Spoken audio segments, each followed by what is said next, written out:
Good afternoon, and welcome everybody to the 15th of March meeting of the London Assembly's Oversight Committee. We're here in the Chamber in City Hall, and I'd like to welcome the members of the committee who are here today, both in the Chamber and online, and also members of the public in the gallery or indeed watching on the webcast. Can I just remind everybody to turn your phones to silent? If you do leave them on vibrate, can you not leave them right in front of the microphone? And can I ask the clerk, Paul Goodchild, who is replacing Davina for the first time, very welcome Paul, to confirm any apologies for absence and substitutions that have been made today. Thank you, Chair. So we've got apologies for absence from Assembly Member Duval, for whom Assembly Member Baker is attending today, and apologies from Assembly Member Fortune, for whom Assembly Member Garrett is attending today. Apologies also from Assembly Member Pigeon, and Assembly Member Hall is joining us remotely, and Assembly Member Prince has apologised. He will be 15-20 minutes late today. Thanks very much. Can we move on to item 2 on the agenda? And I should also just say welcome to Assembly Members Baker and Garrett to today's meeting as substitutes, and hopefully we'll be able to bring in Assembly Member Hall as and when required online. Can we note in item 2 the declaration of interest set out in pages 1 to 4? Can we note the list of offices held by Assembly members? Thank you. And can I just, I will take silence as assent. Can I also ask members if they've got any other disclosable pecuniary interests in any specific items listed on today's agenda? Nobody runs a building company that was involved in relocating us to City Hall or anything like that? No, clearly not. Item 3, minutes, pages 5 to 18. Can we confirm the minutes of a couple of meetings, those held on the 12th of January and the 2nd of February? Are those agreed? Thank you. I will now sign those as a correct record. And can we also confirm the minutes of the meeting of the Monitoring Officer Appointment Subcommittee, which was held on the 7th of December as well? Agreed. Agreed. OK, thank you. And I will sign those off as a correct record. And I believe the new monitoring officer is due from the 1st of April, coming very soon in a cinema near us. Item number 4, summary list of actions. Can we note the completed, closed and ongoing actions arising from previous meetings of the GLA Oversight Committee? Assembly Member McCartney. Yeah. Can I just note item number 7 about the format of the State of London debate and people's question time? And am I right, Mary, thinking that a review is being done of people's question time that will come back to this committee at some point? Because I think some of us may have some issues we want to raise and to be part of that report. Yes, I can confirm that, particularly in the light of the most recent meeting. Okay. We want to get well ahead of the next couple of meetings, PQTs in particular, and I think we'd all agree there's quite a lot to review. And Helen and I are working very closely with the events team to understand all the sort of whys and wherefores, and start then to think about what we need to review and start talking to you all and others about that. Thank you. It's not, the next one's not until October, so or even November. We've got some time, but we do need to get on with it. Can I just see if there's anyone else who wants to come in on this item as well? Mary, can I just be clear, are you and Helen thinking of bringing that paper forward to the July meeting? And obviously one of the issues, not just relating to the most recent People's Question Time, but actually the last 3, Camden, I think approximately 40 members of the audience had to be removed because they were disrupting it around issues that are in fact not within the purview of City Hall. The same group of rather noisy protesters actually were mainly outside in the more recent one that's just been held, as well as people who have come along to express their opinion about London-related matters. But it does seem to be becoming a bit of a magnet for people who want to express opinions on quite a wide range of things, some of which are not controlled by the Mayor or the Assembly. Is that coming to July? Yes, the plan is to bring a paper to July, but I think to do some talking to you all before that, as well, and so we can bring a Just be bring a clear, considered paper. it will be covering the issue of making sure that both Assembly and staff are safe. Obviously, the Mayor has particular security arrangements anyway. Yes, Is it that will. going to be part of the review? Yes, it will. Yes, it will. And I didn't mean to imply that we're only looking back at the most recent event. We'll review the last few as part of the review. Thank you. Okay. Anybody want to raise anything else? No? Okay. Anything else from that item? Completed, outstanding actions? Okay. Can we note the completed, closed and ongoing actions? Thank you. That brings us on to items 5 and 6, which I would propose to deal with together, which are the relocation of the Mayor, London Assembly and the GLA to the Royal Docks, and the paper that we've received on City Hall relocation 1 year on. And we have a number of guests who've kindly joined us today for this, which is going to be our main discussion. We moved in here on the 21st of March, so this is the nearest meeting to almost exactly that time. And our guests here today are Mary Harpley, who's just been answering the questions about People's Question Time, and who's our Chief Executive Officer here at the GLA. We have Simon Grinter, who's Head of Facilities Management, and I believe is also probably the person directly responsible for overseeing the whole of the relocation. Would that be fair? Not necessarily. I was part of a team. Okay. I'm sure we'll come to that when we ask some questions. We've also got Daniel Bridge, who's joined us today, who's the Royal Docks Programme Director, and therefore may be able to answer questions relating to the new home for City Hall here in the Royal Docks more widely. Probably not asking you detailed questions about the relocation programme. Steve Sheasby, who's Head of Delivery at the GLA, part of the team for the relocation, I think. That's correct, yeah. You're going to confess to that? Okay. Yeah. David Galley, who I believe is the Executive Director of Resources, and still is, and was before. So very welcome to all of you today. I'm going to ask Mary if you would like to say a few words before we get into the main body of our questioning. Thank you very much, Chair. I'll just say just a very, very few words. As you have said, it is a year almost to the day that we moved in to City Hall. And just remind everyone, because this is relevant, I think, to today's discussion, that we moved in 15 months, just 15 months after we had been given planning permission for this remodelling of this building. And of course the run-up to the planning permission, and indeed the 15 months that followed, were core COVID months, where we were all struggling to deliver the schedule that we had set out before. But we got in here on the 21st of March. No doubt we'll have quite a lot of discussion about this, but I do want to start out by setting out the view that I think we now have a vibrant City Hall from which the Mayor, yourselves as the Assembly, do business very effectively, and from which the GLA staffing body supports you to do that. And we'll talk about events and occupation levels and things like that, I am sure. However, I do acknowledge that the year has been a year of some sort of continuing work around the place, some of which has put some people, both staff and members, to some inconvenience.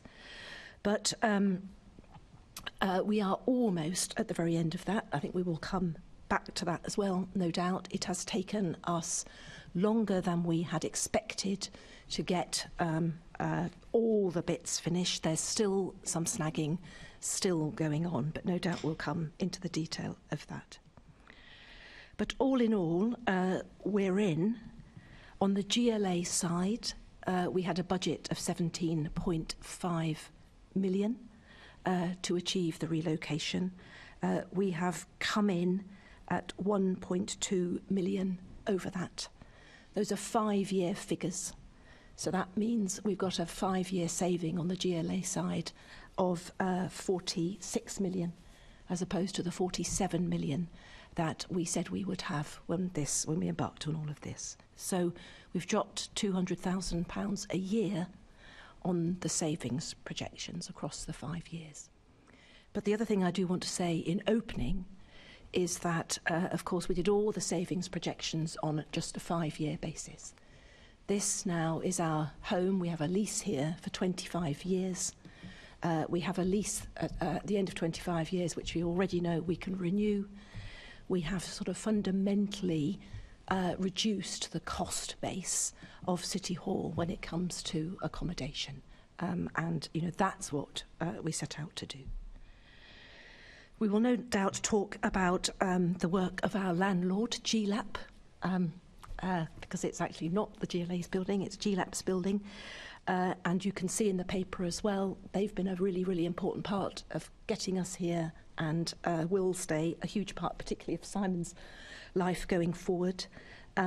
Again, there's an overspend on the 5-year projection from GLAP of 1.8 million, but that is almost all related to getting the underlying infrastructure of this building right, so that we can pick up our BREEAM outstanding fit-out accreditation and run this building as a truly green, efficient building. So that's really what I wanted to say in opening. As you know, hopefully that sort of touched on a number of issues that members will want to raise. But you know, we're making a good job of that, and I think we are beginning to establish this building as London City Hall. Thank you. Can I just check, the figure that you're quoting in terms of the savings is from the figure that was the rental, but not including the discount that was offered by the owners of the previous City Hall? Yes, that's right. And I'm sure we'll get back into that, and David will take that Well, one we're up. not going to get into that because we've made our position on that absolutely clear. We accept that the saving is on the reduced rental because that's what they'd offered to us. So we will deduct from the figure that you've just quoted the relevant amount, because obviously, you know, given that there was a new rental on offer, it seems odd to keep referring back to this amount. And the committee, you know, did make that decision previously. So I'm not going to revisit that because I wasn't on the committee at the time, but that was the decision of the committee to compare the cost here per annum with the reduced cost per annum that had been offered. So that's not really up for discussion. We're not going to talk about it. That's up to the committee. That does mean that the numbers that the committee quote and numbers that David and I quote will continue to be different. Sure. Ours are based in reality, obviously. Yeah. One of the issues that you referred to is the issue about snagging and the fact that there is still some issues. For example, the first floor, I'm not really quite sure what to call it. It's not really a kitchen. I think it was there before, which has had this incredible problems with drains, I think, coming up, and the kind of cupboards that are there. And that's just one. There are many other areas of snagging as well. And I just wondered if you could tell us about the impact of the snagging on the working environment for the staff and assembly members and the mayor since we've moved in. There have been a number of issues, haven't there? Yes, Chair. So I think perhaps if I run through the main snagging issues so that we're aware what the issues that are still to be rectified. There are some minor works, both internal and external, to security measures.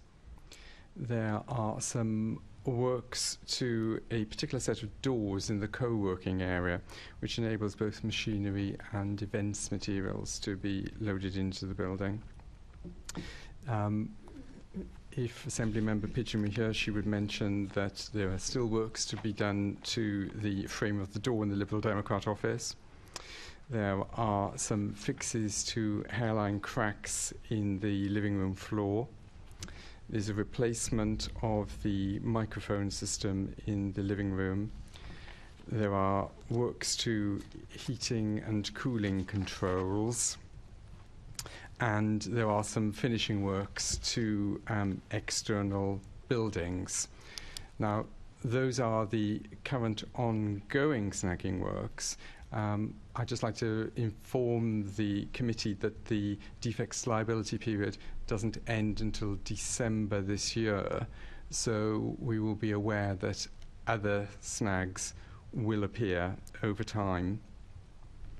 There will also be some other works which I will be doing which were not part of the original fit-out project, which have issues that have materialised as we've gone and used the building and thought it would be better we could do this or that, but that was just sort of normal maintenance regime and renewals.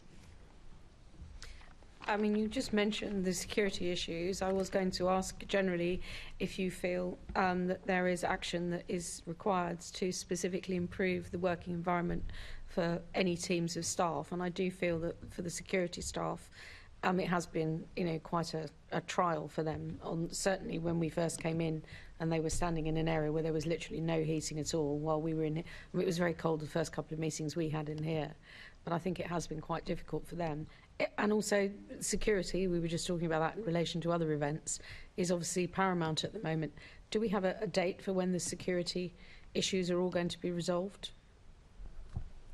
We're working with our specialist suppliers and we expect them to be resolved within the next couple of months. They are minor realignment issues. They're not anything that undermines the security strategy for any of the staff or users of the building. In terms of temperature in the security search area, there is additional heating in there, but as Mary made clear in her report, we still have issues with heating controls in the building, some areas being a little cold, some areas being too warm. There's also a process of going through the seasons with the new building management system in order for it to learn and adapt. Obviously, this is the first winter and it has been a jolly cold winter as well. And I think also we have to bear in mind this is a sustainable building. All our heating comes from heating piles in the ground under the building. So we don't have gas boilers and things, so we can't suddenly go and turn up the gas, so to speak. So there is an amount of settling in and working through the seasons here, which will improve the comfort, as well as some still outstanding maintenance works which GLAP are undertaking as landlord for items that, quite frankly, hadn't been working when Siemens were occupying the building. But were only realised once we started our refurbishment, so that there are a few things there. So I think the biggest point in terms of affecting staff operating in the building is an issue about thermal comfort in certain areas of the building. Or lack of it, indeed. Yes. I mean, my office, I have a desk that is right next to a large metal grill that pumps out cold air, whether I want it to or not. And we don't seem to be able to adjust that, and I think that's just one example of the situation. Which brings me back to my point, really, which is about, do you think that the work environment for staff, are we receiving many complaints about thermal comfort? Are we receiving other complaints from the staff about the various, the list of snagging that you've just run through? Or are most people just sort of, getting on with it? I think on the issue of thermal comfort, having been a facilities manager for many years, I don't think we will ever be in a position where everybody will be happy with the environment they're in. It's a standard situation for a facilities manager where you might get two members of staff in the same area of the building set in next to each other, and one is comfortable and one isn't, either heat or cold. But we are taking them incredibly seriously and doing what we can. At no point have we been in a situation in the building where we have been unable to occupy the building due to, we only have a minimum temperature of 16 degrees C under law in this country, and we haven't had that problem in office areas. Most have been 19 or 20. To some people, that's still a little chilly, but it is well within the range that we need to be in. So yes, there have been concerns about thermal comfort. There have been concerns about other unfinished items. We've recently been able to get our supplier to sort out the heights of the toilets, the disabled toilets, which had been an issue for our staff group. We have undertaken a accessibility survey by an independent third party, which our disability network has worked with me on to try and tease out the issues that we need to improve for our customers, both internal and external, in relation to access. But other than that, there's not been significant concerns that I'm aware of in relation to the building. That is the next area. I was just about to ask you about the staff survey and the results in there and what people put into the free text boxes around the relocation. And I wondered if you could share with us a bit more about the content of the survey and whether there's been an increase in terms of people doing the sort of hybrid working. I mean, it was very noticeable when I joined the staff discussion call on Monday that there were about 20 people here in the chamber with you, Mary, listening to, the commentary, and more than 500 people who were on Teams or Zoom. I can't remember which one it was actually. Teams. So I'll lead off on the staff survey, if that's yes, okay, please. Chair, and then Simon will come back in. So the last staff survey we did was in May, very shortly after we had moved in, and we have shared with the different directorates the free text commentary from all of their teams, and the Assembly Secretariat has had the Assembly text. And I think it's fair to say that in May, but this was only 2 months after we had moved in, the feedback from staff was mixed.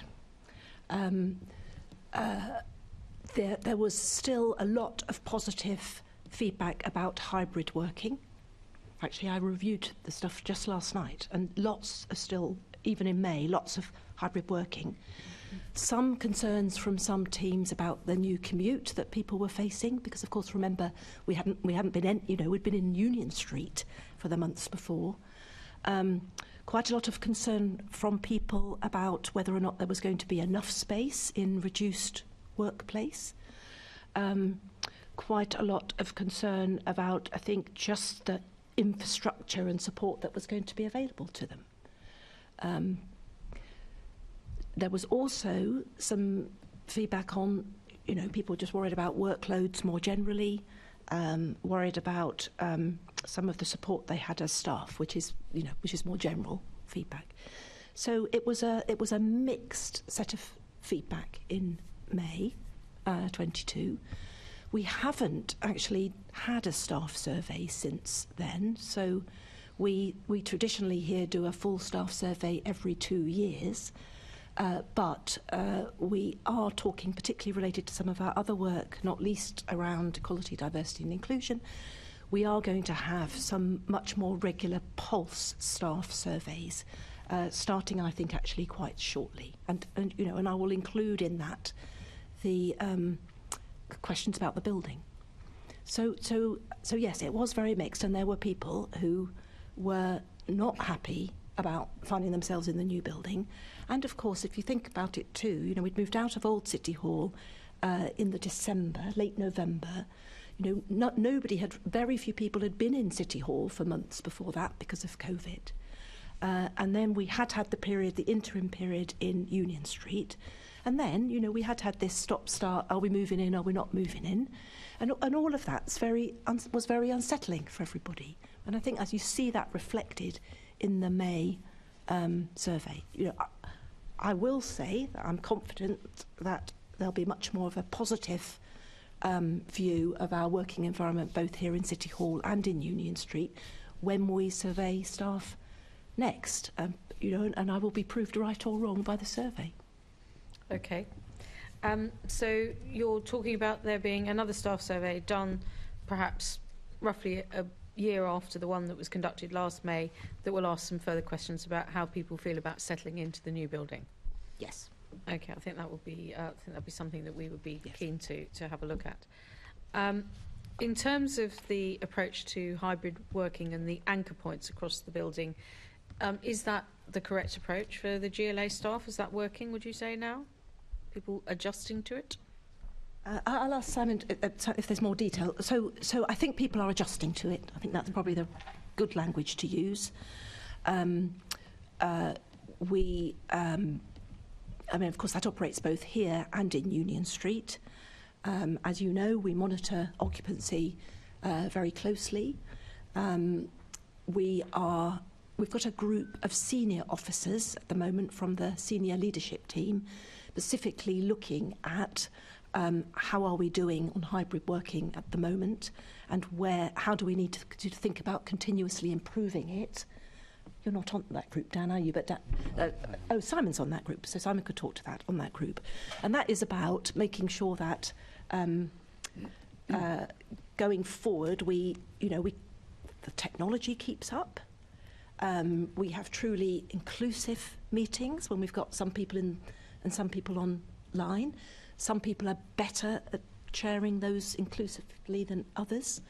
It's also about making sure that we continue to build on what I think is now a good in-person presence, both here in City Hall and in Union Street, particularly Mondays to Thursdays. I mean, interesting, Chair, you talk about Monday's all-staff briefing. That was quite unusual. The previous all-staff briefing that we'd had, just probably not on a Monday, we had people up in the seats and all over, all on this floor. So it's a little bit unpredictable. But I don't know whether you want to be honest, I assumed it was because it was on a Monday. Yes, although we've done them on Mondays before with much better in person. I think it's a bit unpredictable. Okay. So do we have staff feedback on the anchor points? And also, do you think that we have got sufficient space to deal with changes in headcount? So in relation to anchor points, I've shared with you the occupancy data. So this shows that the space is being well used, with perhaps the exception of a Friday. Although even on Fridays we're still having conferences and things in this building, and it's a perfect opportunity for teams to have team meetings because there's a bit more space to work in. But the occupancy data we've got for the anchor points leads us to believe that certainly at the moment we seem to have the right quantity there. As Mary said, I am working on the hybrid working group, and that's been doing some really interesting data, and I know some of the Assembly members have been involved. I don't know whether any of you have been involved in terms of diary sharing about how you use our buildings and the type of work you do in buildings and the type of work you do at home and that kind of thing. And looking at the technology to support that. We're looking in Union Street, and there is mention in the report about the additional money which has been given for Union Street. So we're looking at creating some better environments there in terms of small pods for working, individual phone booths, that kind of thing. Some of the stuff which we have built in this building, but we don't in Union Street. And we've been engaging with staff who are based there and surveying them accordingly. Also, we've reinstigated the FM user group, and we have our Unison colleagues working with us on that as well. And we've been getting feedback, but there is no feedback that leads me to believe that A, we don't have enough space, or B, that the anchor points are not working. Okay, and is that the feedback from the staff, definitely, that they feel that the anchor points are working for them? Well, it's staff across a range of teams that we're working with, both in the FM user group and working with in the hybrid working group. And of course, everybody's got suggestions of things that they would like to make life different for them. But there is nothing that's saying abandon your anchor points and totally rethink how you allocate space. And we are able to consider specific requirements for particular staff who may have them. I mean, you were talking about some adjustments that are in the process of being made, and those can be met? Yeah, yes, they can. So our policy for workplace adjustments and a whole passport system that travels with members of staff if they move from team to team is based on dealing with their needs in an anchor point, so that they don't have to come in and find an unoccupied desk. They've got what they need at their anchor point, and we have group working on that as well. And I think that's working well. I mean, one of the things that you were talking about, Mary, was you were saying that the move could be deemed to be a success because of the huge reduction in expenditure.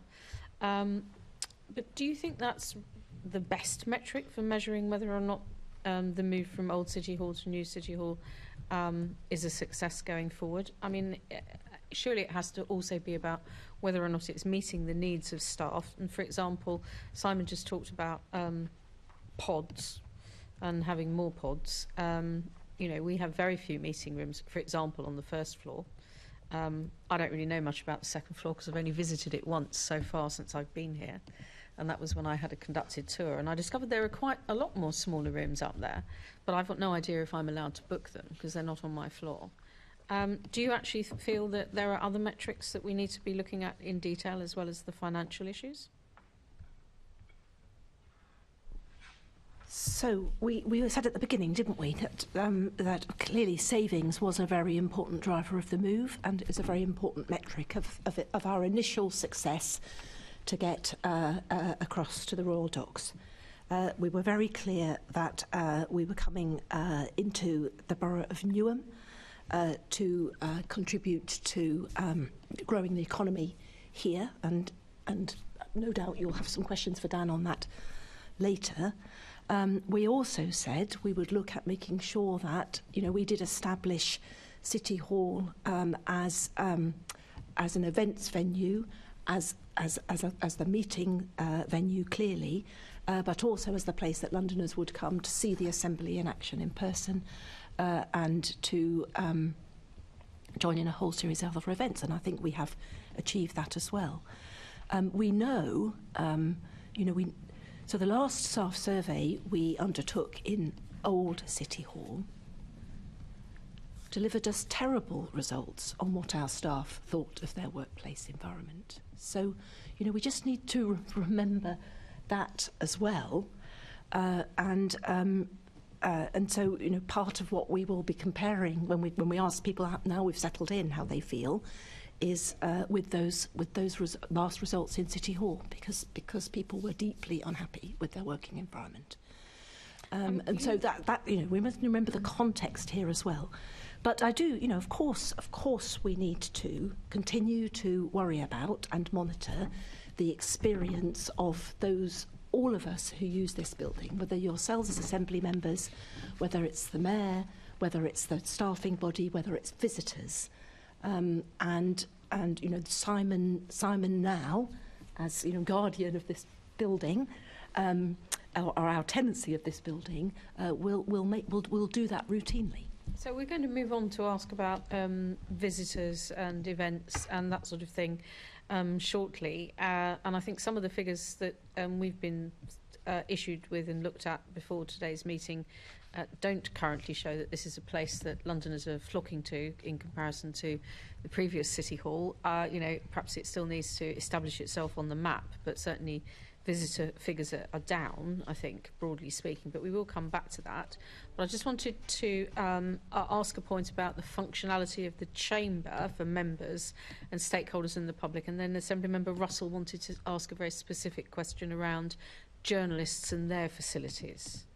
But we'll come on to the journalists in a minute. I mean, in terms of this as a facility for members, do you think that this is working for us? Is this working as a suitable replacement for the purpose-built chamber in the other building? I haven't heard from you that it's not. Oh. So the only conversation I have had with a member who isn't actually here today is whether or not this quite works for bigger sort of set-piece events such as Remembrance and Holocaust Memorial. And Simon and I have had a conversation about how perhaps we can seek to make this entire space a little bit more flexible for those events. But unless Simon has had complaints he's not told me about, I haven't heard that you don't think this functions for you as an assembly. have been one or two issues, and if you look over there near the door where we come in and out, the black pole with the camera situated on the top of it is evidence of one of the issues that arose. There are some issues, I think, to do with it being too hot and too cold in the chamber that has at various times necessitated us having heaters positioned under all of the tables so that we haven't frozen to death.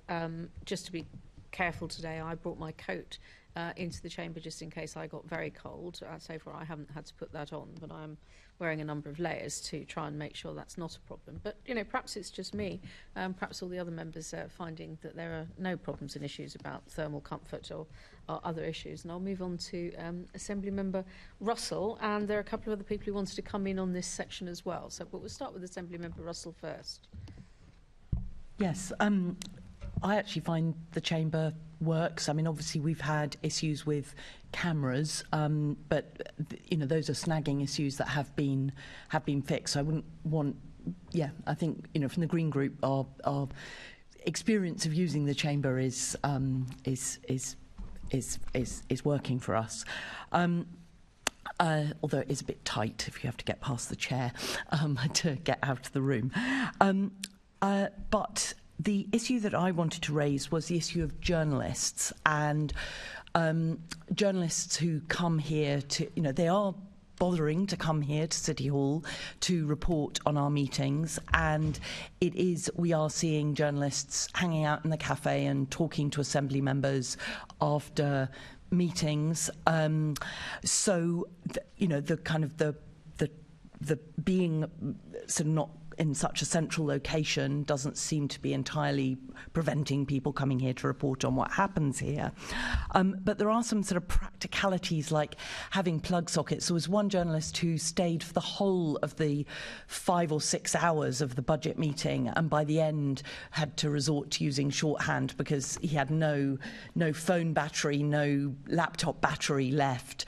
So I think plug sockets would in the seating area would really make a difference also for Assembly and you know, committee services or communications staff who have to use their Surface Pros in the seating area. So having plug sockets really does feel like something quite basic that would actually help people. And also, you know, in lecture theatres, you get sort of like a little table that flaps over in front of you that you can use to put a laptop on or put papers on.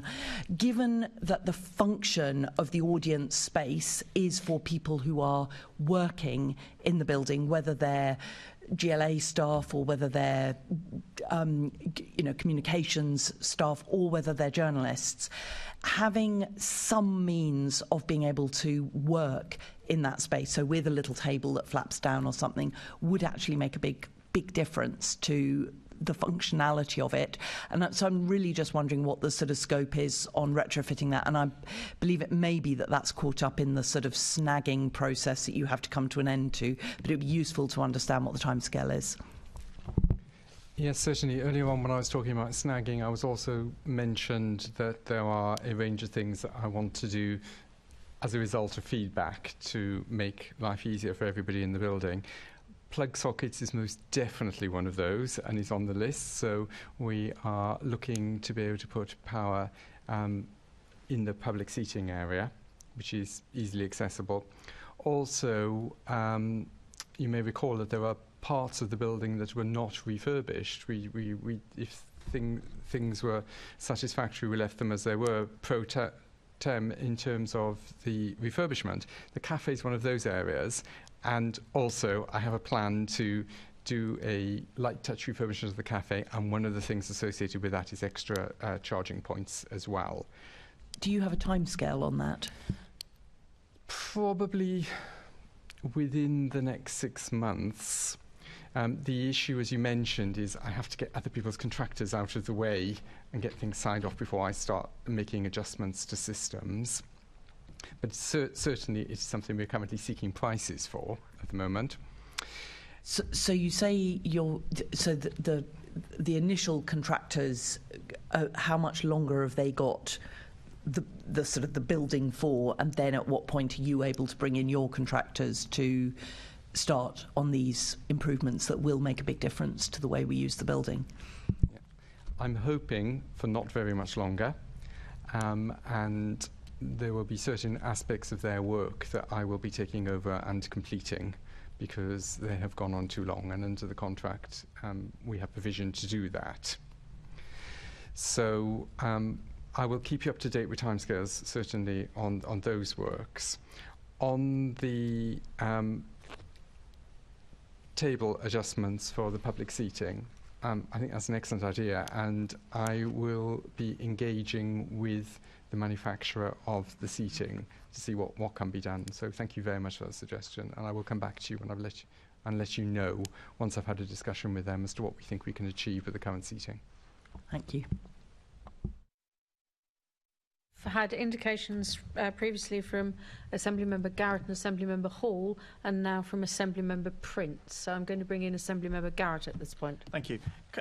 I'm sitting here. It's my first oversight meeting. I'm sitting here kind of mixture of furious and bewildered at what I've just heard. In the notes that I have here, this is not specifically my question, but specifically on this journalism business, I have here in my notes an email from the Assembly Head of Comms to the City Hall journalists from the 19th of October, so that's 5 months ago, with the exact suggestions that Assembly Member Russell has just put to you, and you're saying, that's an interesting idea, let's look at it. But the response that was given then to City Hall journalists last October was, plug sockets in chamber, this is being actioned. Adding a small number of laptop stands onto the chairs or a couple of desks in the public gallery, investigations are underway. I mean, they obviously weren't underway because you're just telling us now that's a good idea, let's look into it. And then the other suggestion on here, which was reserving a room for journalists, we are investigating that last October, looking at reserving a room for journalists. How is it that 5 months goes by and apparently it's like none of this happened? Certainly on the PowerPoint, it's most definitely happened. As I say, we've got it. There is now a power socket. Sorry, did I miss that? No. It's definitely being actioned. Okay. In that, as I mentioned, we have it in a specification and it's been priced up at the moment. I did explain the reason for delay in relation to other people's contractors working on the systems. I'm sorry if I've missed the laptop. One of my laptop stands, one of my colleagues may have been dealing with it. Certainly the room for journalists, yes, I did have discussions with both press offices and said that if they could come to me and let me know what the needs were, then I would book space in our current rooms at times when they were required. Okay. I mean, I don't want to dwell on this, but you know, it's been years in the planning. Making some space for journalists seems like a pretty obvious function of the building, and I'm genuinely, I can't understand why we're still sitting here still discussing the possibility of maybe looking into it. Anyway, my question was about the hybrid working, and one of the things that it seems to me that there are times when this building is so absolutely rammed full of people that you can't find a meeting room for love nor money, which we've talked about, and there are other times when I've come in when there isn't an assembly meeting on and it's a bit of a ghost town. So my question's about the way that you're measuring stats on usage of desks and usage of the building, and I'm just a bit concerned that there may be some averaging going on. So on average it looks okay, but actually there are times when we're bursting at the seams and times when there's lots of spare capacity. So can I check that when we're talking about capacity planning for space in the building, are we planning that capacity around the obvious and predictable peaks like MQ, plenary, when there are lots of people in the building and lots of demand for spaces? When we planned the number of workstations we'd need at both sites, that was on the basis that staff would, according to the smart working policy, would be coming into the office on average 3 days a week, 2.5 to 3 days a week. In terms of measuring the use of those workstations, and I've given you all some data on that, that is data that is picked up from sensors that are under the desks that monitor it. The only area of this building that ever shows Monday to Thursday as being 100% occupied is the co-working space behind the committee rooms. There is always some space on the other floors of the building. When you say that, though, are you including, for example, space in our group room, which isn't available to people who aren't in our group? No, I'm not looking at rooms, I'm looking at workstations. So the data you've given is on workstations, desks and the like. But I mean, there are desks in our group room. I'm just checking that you're not including those in the tele desks. No, okay. No. I mean, I'm including your There are 22, I think it is, desks that you have allocated in the Conservative area. Sorry, hang on then. Sorry, I couldn't quite catch what you were saying. If there's no desk available in the Labour group room, I could be allocated a desk in the Conservative group room? No, I wasn't. Thank you. Thank you very much. That's very, very kind of you. Just checking whether or not I might be instructed by the facilities manager to do that. No. Yeah, so I was just trying to understand the denominator in the calculation is what I'm trying to understand. So it's all very well saying there's available space, but you're not counting the space in the group rooms when you say workspaces. No. You mean like the stuff upstairs up here and the stuff in the co-working space? Let me just ask Simon to explain. On the assembly floor, for example, there are some spaces that count and some spaces that don't count. So the spaces that count, the desks that are counted in the denominator of this, are the desks in each of your group offices.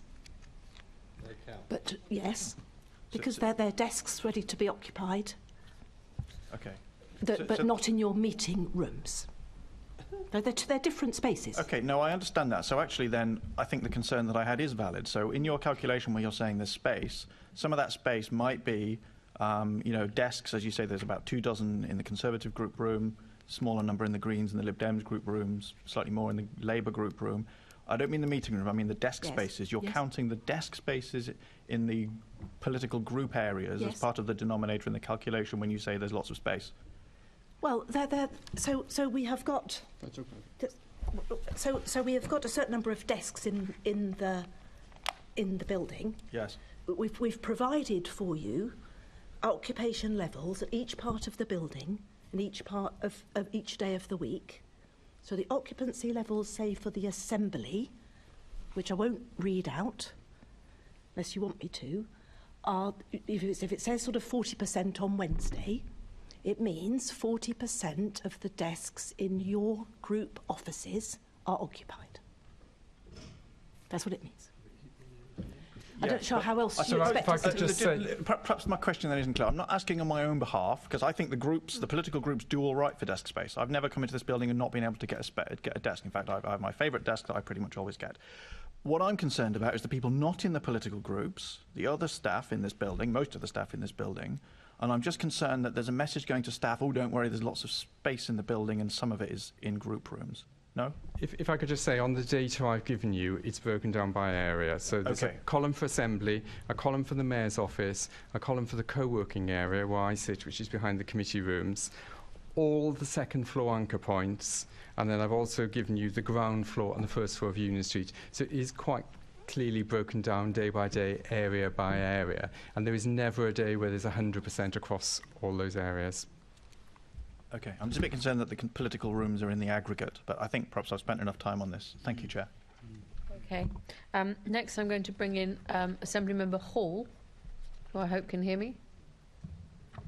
Yes, thank you. Thank you, Chair. It's just a quick one, really. I'm talking to you about the fluctuating temperatures, Mary. But we all know we've got that, and you've admitted to that earlier. So how do you think that sits in line with the Mayor's world leading, we're told, menopause policy, which his own press release said could mean ensuring that the working environment is comfortable wherever possible, for instance, with temperature controlled areas. Now, clearly that's not what we've got. So if he's got a world leading menopause policy, shouldn't he get his own house in order before he starts telling other people what to do? Assemblymember Hall, we are doing our best to get this building as it should be.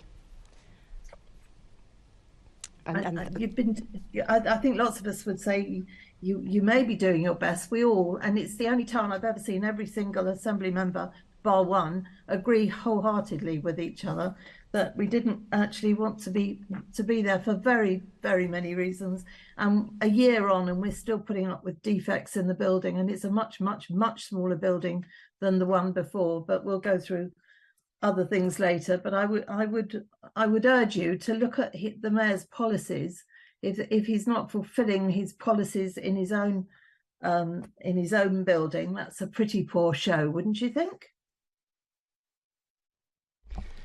The one thing I can say is that once the controls issue, which I mentioned earlier, is sorted out, then every single meeting room does have a thermostat within it, so that temperatures can be adjusted.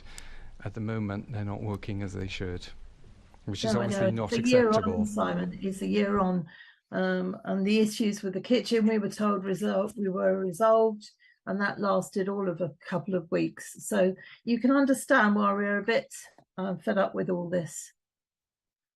Thank you, Chair. Thank you. The next person that I had sight of that wanted to come in is Assemblymember Prince. Thank you, Chair. I'm somewhat surprised by your statement earlier, Mary, that you've had little or no complaints about the chamber. I've raised one or two with you myself. I can still see that the fire exit is still just a sticker rather than lit, and my fear is if the lights were to go out when it was dark, people would be attracted to the sign which is over there on my right, which is lit, but they would then, because of the smoke, hit the glass barrier and probably be concussed rather than using the more sensible exit. So I would certainly like the other fire signs to be lit, please, so that they're as attractive as the others. Obviously the chairs in here have defects. I'm sure someone's raised that with you. If they haven't, I'm surprised. And also I find it quite strange that there is no access to and from stage left, as they say in the vernacular. It's that way, by the way, stage left. And you know, it's quite strange that the public have access both left and right, but we don't have access on the left, stage left that is, which would be much more sensible as the cafe is on the, and when we have a short break or a comfort break, it would make it much easier to access the facilities within a sensible time.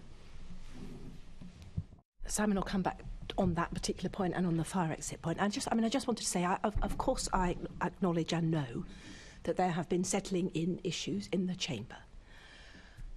Chair, when you asked me, does this function for the Assembly? I'm afraid I took it as sort of more broad. Is this the right functioning area for the Assembly to do its business in? And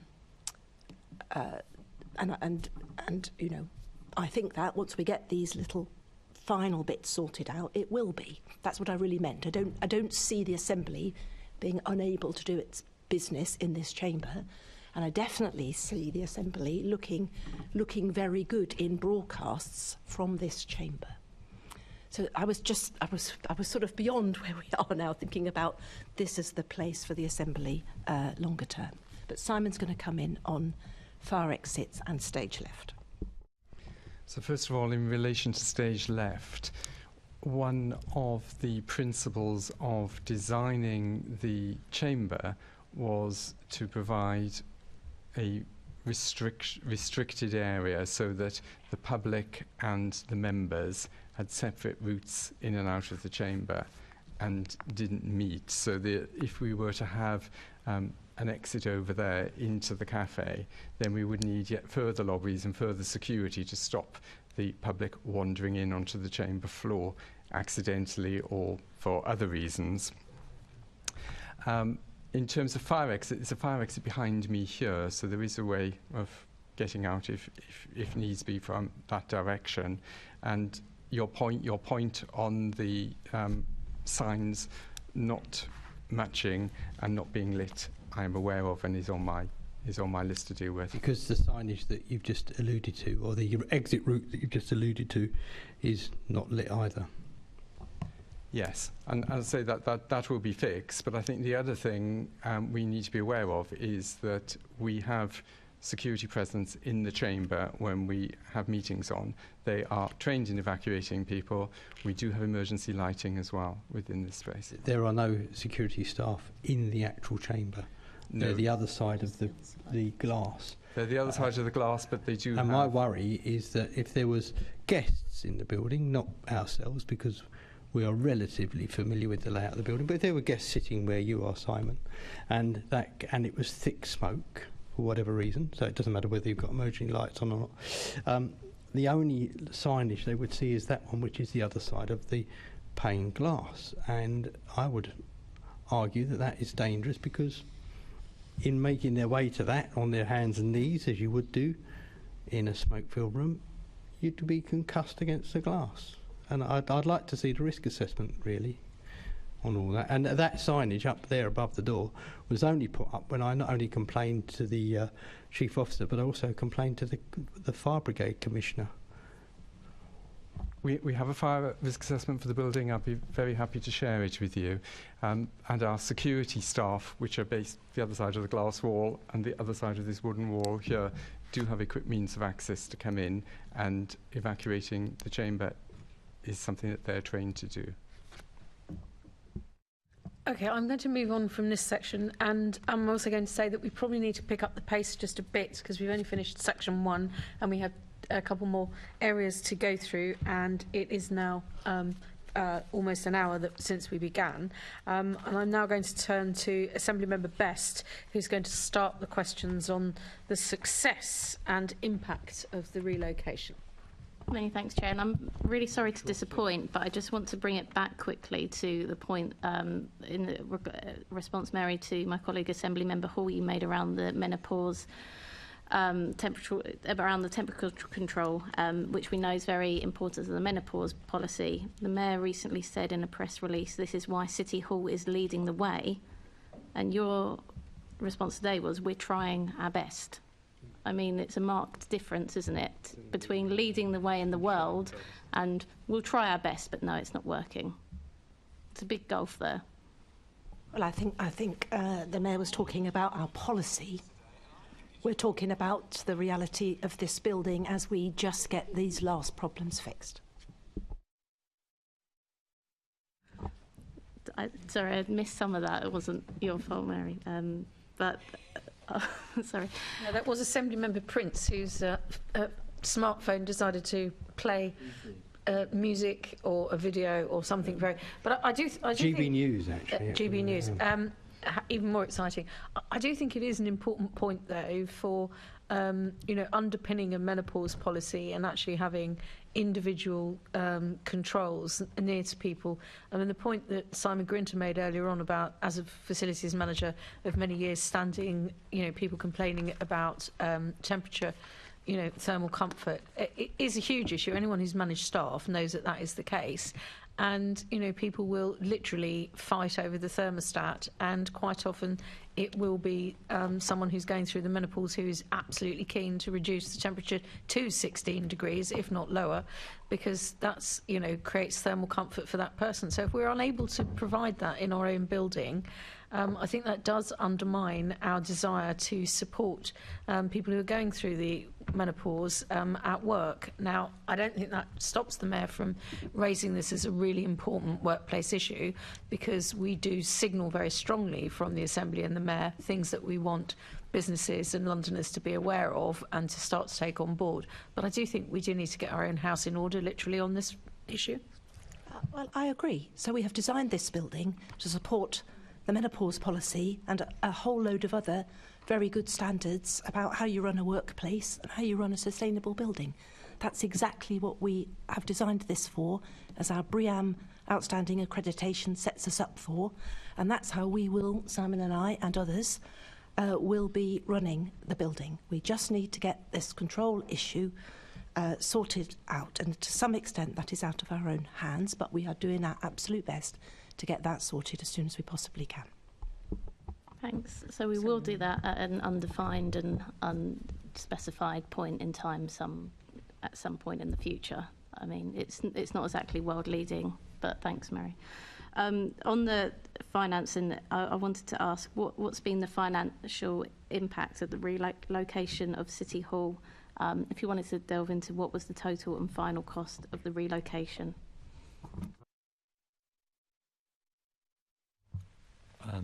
Thank you, Emma. So just to summarise the overall position, again, mindful that what I'm going to say relates back to the figures that obviously the Assembly don't agree with, but the overall impact has been that the overall group level savings, rather than being 61 million, are now 58 million. The GLA only savings were 47 million estimated and now 46 million. So there's been overall a 3 million group-wide additional cost, and I think, as Mary explained earlier, that's broken down at a summary level between an overspend that's attributable to GLAP as the landlord of 1.8 million and to the GLA of 1.2 million. Thanks, David. So we've got that 17.9 million figure in the City Hall relocation programme budget. Then, as you just mentioned, there's the GLAP budget, the Chief Officer's transformation budget, the City Hall dilapidations fund. What's the grand total of all those budgets? Off the top of my head, I haven't got that sums there, but I'm sure we can do that. So the 17.5 plus the transformation budget of 1.1 plus the GLAP budget, which I'm sure Steve has got, which I think was approved at 5.2. Yep. So that's roughly 26 million. I mean, sorry, I can do the numbers directly for you in a moment. Why don't we use that figure then? Well, only because there are different levels of budgets that have been attributable to the elements of the cost. So there's been obviously initial approval in the original decision going back to GLA costs, as against then things that were then subsequently brought in. So, for instance, the GLAP MD that approved additional money from GLAP and then added to that, alongside then how we manage some of the overspends via the use of the transformation budget. With the financial penalties from the contractor, could you go into those for us, please, and the total amount? I think it's probably better if Mary or Steve might go through that discussion. So we're not going to be able to disclose in public the financial penalty that has been accepted by the contractor. But what we have been through, as you know, we've agreed the final account. The final account takes into account a reduction for the problems we had in February, when we thought we were going to move in and then we didn't. And a year ago I said to the committee that we would absolutely be negotiating some type of penalty for that, but it was too early to know what we would do. So that has come into play in the final account. Also has come into play further thinking about actually all of this delay that we have had to put up with. But also in the final account is a significant retained amount to make sure that these final pieces of work either get finished by the contractor or that money is available for us to pay others to finish that work off. You say all this delay we had to put up with. I'm sure the contractors weren't too happy themselves when we had to usher them off of this site to pretend it was open. I think those figures it was about 131,000, wasn't it, for the pantomime where we pretended that the building was ready when it wasn't. Is that your understanding? So we've provided the costs for that in the paper. That was 5 days worth of lost contractor time. I think the 5 days are a minuscule amount in terms of the overall delay to the project. And worth 130,000 to the public purse. Well, I've said all of this before at a previous meeting. You know, we held those meetings in part because we have to give notice of our meetings. At the time, particularly that we gave notice of the MQT, we believed we were going to be in the building ready to go. But as I've said before, coming in for those 3 meetings, in fact, allowed us to test a lot of technology, a lot of processes, a lot of accommodation, which meant our first week in, the week of the 21st of March, can't quite remember how many assembly meetings there were, but it was at least 4 or 5. It was a very busy week, and that went seamlessly. And a lot of that was the result that we had tested these processes before. So a good way to spend money. I think it was the right thing to do in terms of getting ready to move into this building and be ready for a full week's assembly and mayoral work that week of the 21st of March. It put us in very good stead for that. And did that amount of money, has that been factored into when we use the savings figure? Is that figure that we paid to do that being factored in? Of course. As well, I was just looking at the. I think my colleague will come into more on the lack of events that we've been able to put on, or the lack of interest in private hire. Has that loss of revenue, because obviously in the mayoral decision it was forecast we'd have the same amount, has that loss in revenue been factored into the savings? No, we're still assuming that we'll ultimately get to the same level of income from this building as we did from the old City Hall, because the comparison of the 58 million, now previously 61, was looking at the before to now the after, which reflects the comparison between the 2019 costs that we had in Old City Hall compared with what we now believe the costs will be in this building.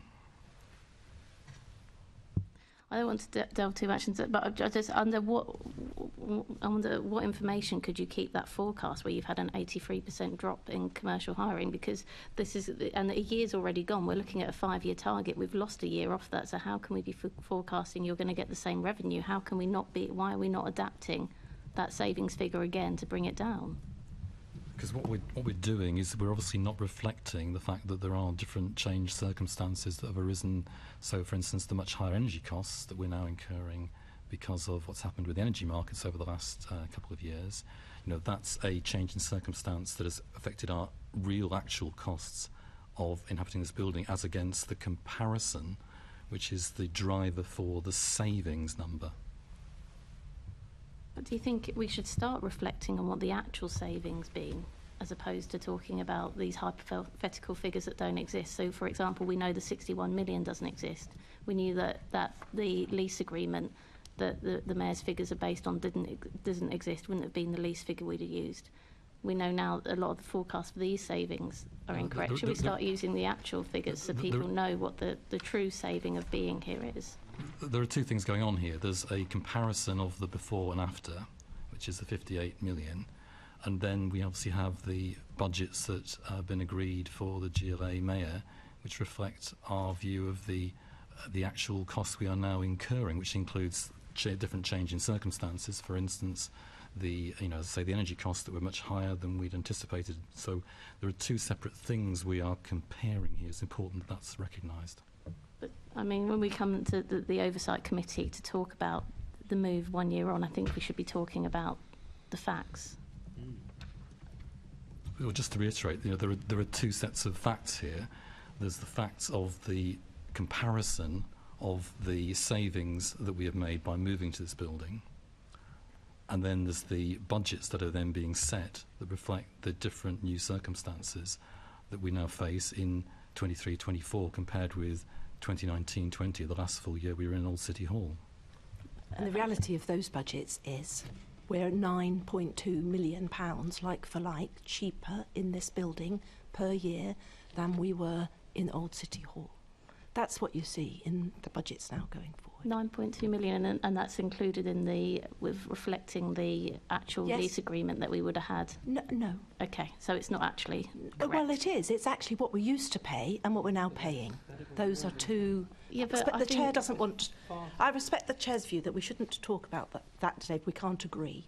But that is the reality. We used to pay 9.2 million reality more. Because the reality, when we say the reality is based on what actually happens in real life. So let's use the real life figures. So the £9.2 million, I think we can all agree, in reality doesn't exist. Well, can I just correct? Obviously, I'm conscious of what the Chair wants to do here. I'm happy to defend the basis of the 61 and 58 million, because what that represents is the actual change in our budgets. Please, let's not, because the committee established its opinion on this matter, and it issued a report last year, and I don't want to rehearse why you think one figure is more valid than another, because that was the view that the Oversight Committee did achieve. And I don't know whether it was unanimous because I wasn't on the committee at the time, but that was the view that was expressed by the committee. I'm going to come back to Assemblymember Best. Yeah, so I'll move it on. So just one final question was whose decision was it to bring us here? It was the Mayor's decision. So do you think when we talk about how successful this is a year on that the Mayor should actually be here to tell us how successful it is and why he brought us all here? I think it's my business whether the Mayor's at this panel or not. I don't believe he was invited. We've been invited, we're here. He was here. He was invited, and I think... We did invite the Mayor, didn't we? Yeah. Yes, we did invite the Mayor. And so I think just to end that, Chair, I think it's a shame that the Mayor isn't here to tell us more about his decision to do this and to leave it again to officers to defend the position of why we're here. Thank you. I'm going to move it on to Assemblymember Garrett, who's going to probably ask some questions of Daniel Bridge, and I think Assemblymember McCartney may wish to join in those questions as well.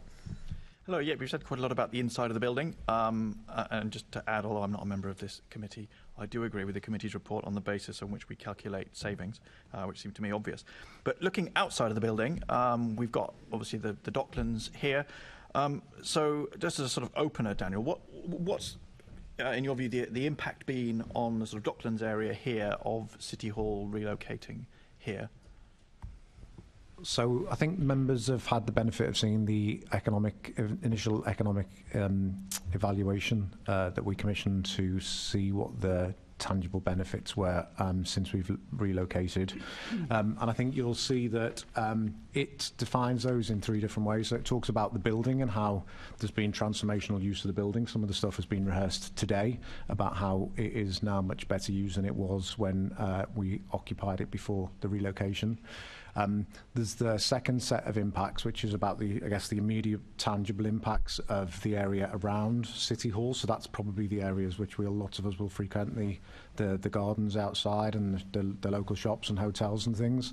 And then there's the wider issue around the perception from our development partners on the much broader range of development sites that sit in the Royal Docks, of which the GLA has control over a significant number of. And I think you'll see from the report that it acknowledges that we're only a year in, so it's still very early to understand what some of the cumulative impacts will be over time. But generally the sentiment is good and is strong, and I think from the work that my team do and the development partners that we're working with, some of which were interviewed as part of that impact study, the sentiment has been very, very good, and it's been quite important in a certain number of investment decisions since the decision to relocate was made. Okay. I suppose one of the things that I'm thinking of in particular, there was a lot made of the benefit to the local economy of City Hall moving here, lots of people coming here. Let's not rehearse precisely how many people and on what days. Mm-hmm. Obviously, this report, I see this report you're referring to here, yeah. It's difficult to disentangle the effects of the pandemic, the effects of the Elizabeth Line station, which is opened, and the effects of City Hall coming here. But overall, looking at the report, it says the impact on trade has been muted, and it adds, which I would wholeheartedly agree with, that the potential for significant spending boost is constrained by the relatively small and immature consumer offer, which I think is very diplomatically worded. So it doesn't seem to me that people from City Hall are spending lots of money there supporting those shops and businesses, which in turn seems to me that's not going to generate more shops, more businesses, because that was that catalyst for regeneration, in other words. With 1 year's worth of evidence, it doesn't seem like that's happening. So I think that's a fair comment for people that don't understand some of the work that's going on in the background. So I think the report acknowledges that some of that is muted because the opportunity for people that use the building to spend is limited currently. But since the relocations happened, we've been involved and supported 3 projects, some of which are about to get going, which includes the space next to Canning Town Station, so that new development. So we worked to develop a business case. Is that a residential development? No, it's commercial. It's a commercial development. So we developed a business case for GLAB to acquire whole of the ground floor of that space en route from Canning Town to City Hall. We've referenced as an organisation called Project, who we managed to do a back-to-back lease with, and they're currently fitting out and occupying that space with a sort of a curated set of activity. So is that retail or office space? Or? It's predominantly retail, okay. And it's retail space. Expressway, so you'll know the workspace that sits behind us here in the Nac-on-Tie building. So we've been working very closely with the owner of Expressway, who are going to redevelop the Nac-on-Tie site to include 4 food and beverage units at the base of that, with office studio space above. And that decision was predicated on the relocation of City Hall.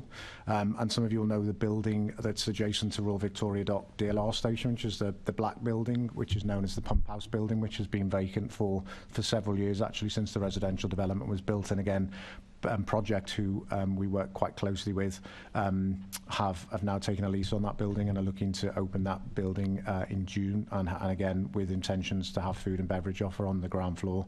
So I appreciate. We're relatively early in the process. I think the initial economic assessment made a forecast of what the impact will be over a 30-year period, and we're at the very start of that. And I think the data that's there provides some initial positive data, but I think when we look at this on an annual basis over the next 2 to 3 years, as these things come to pass, we will be easily making the sort of the targets and the impact that's set out in the original economic assessment. Just a bit, not to sound,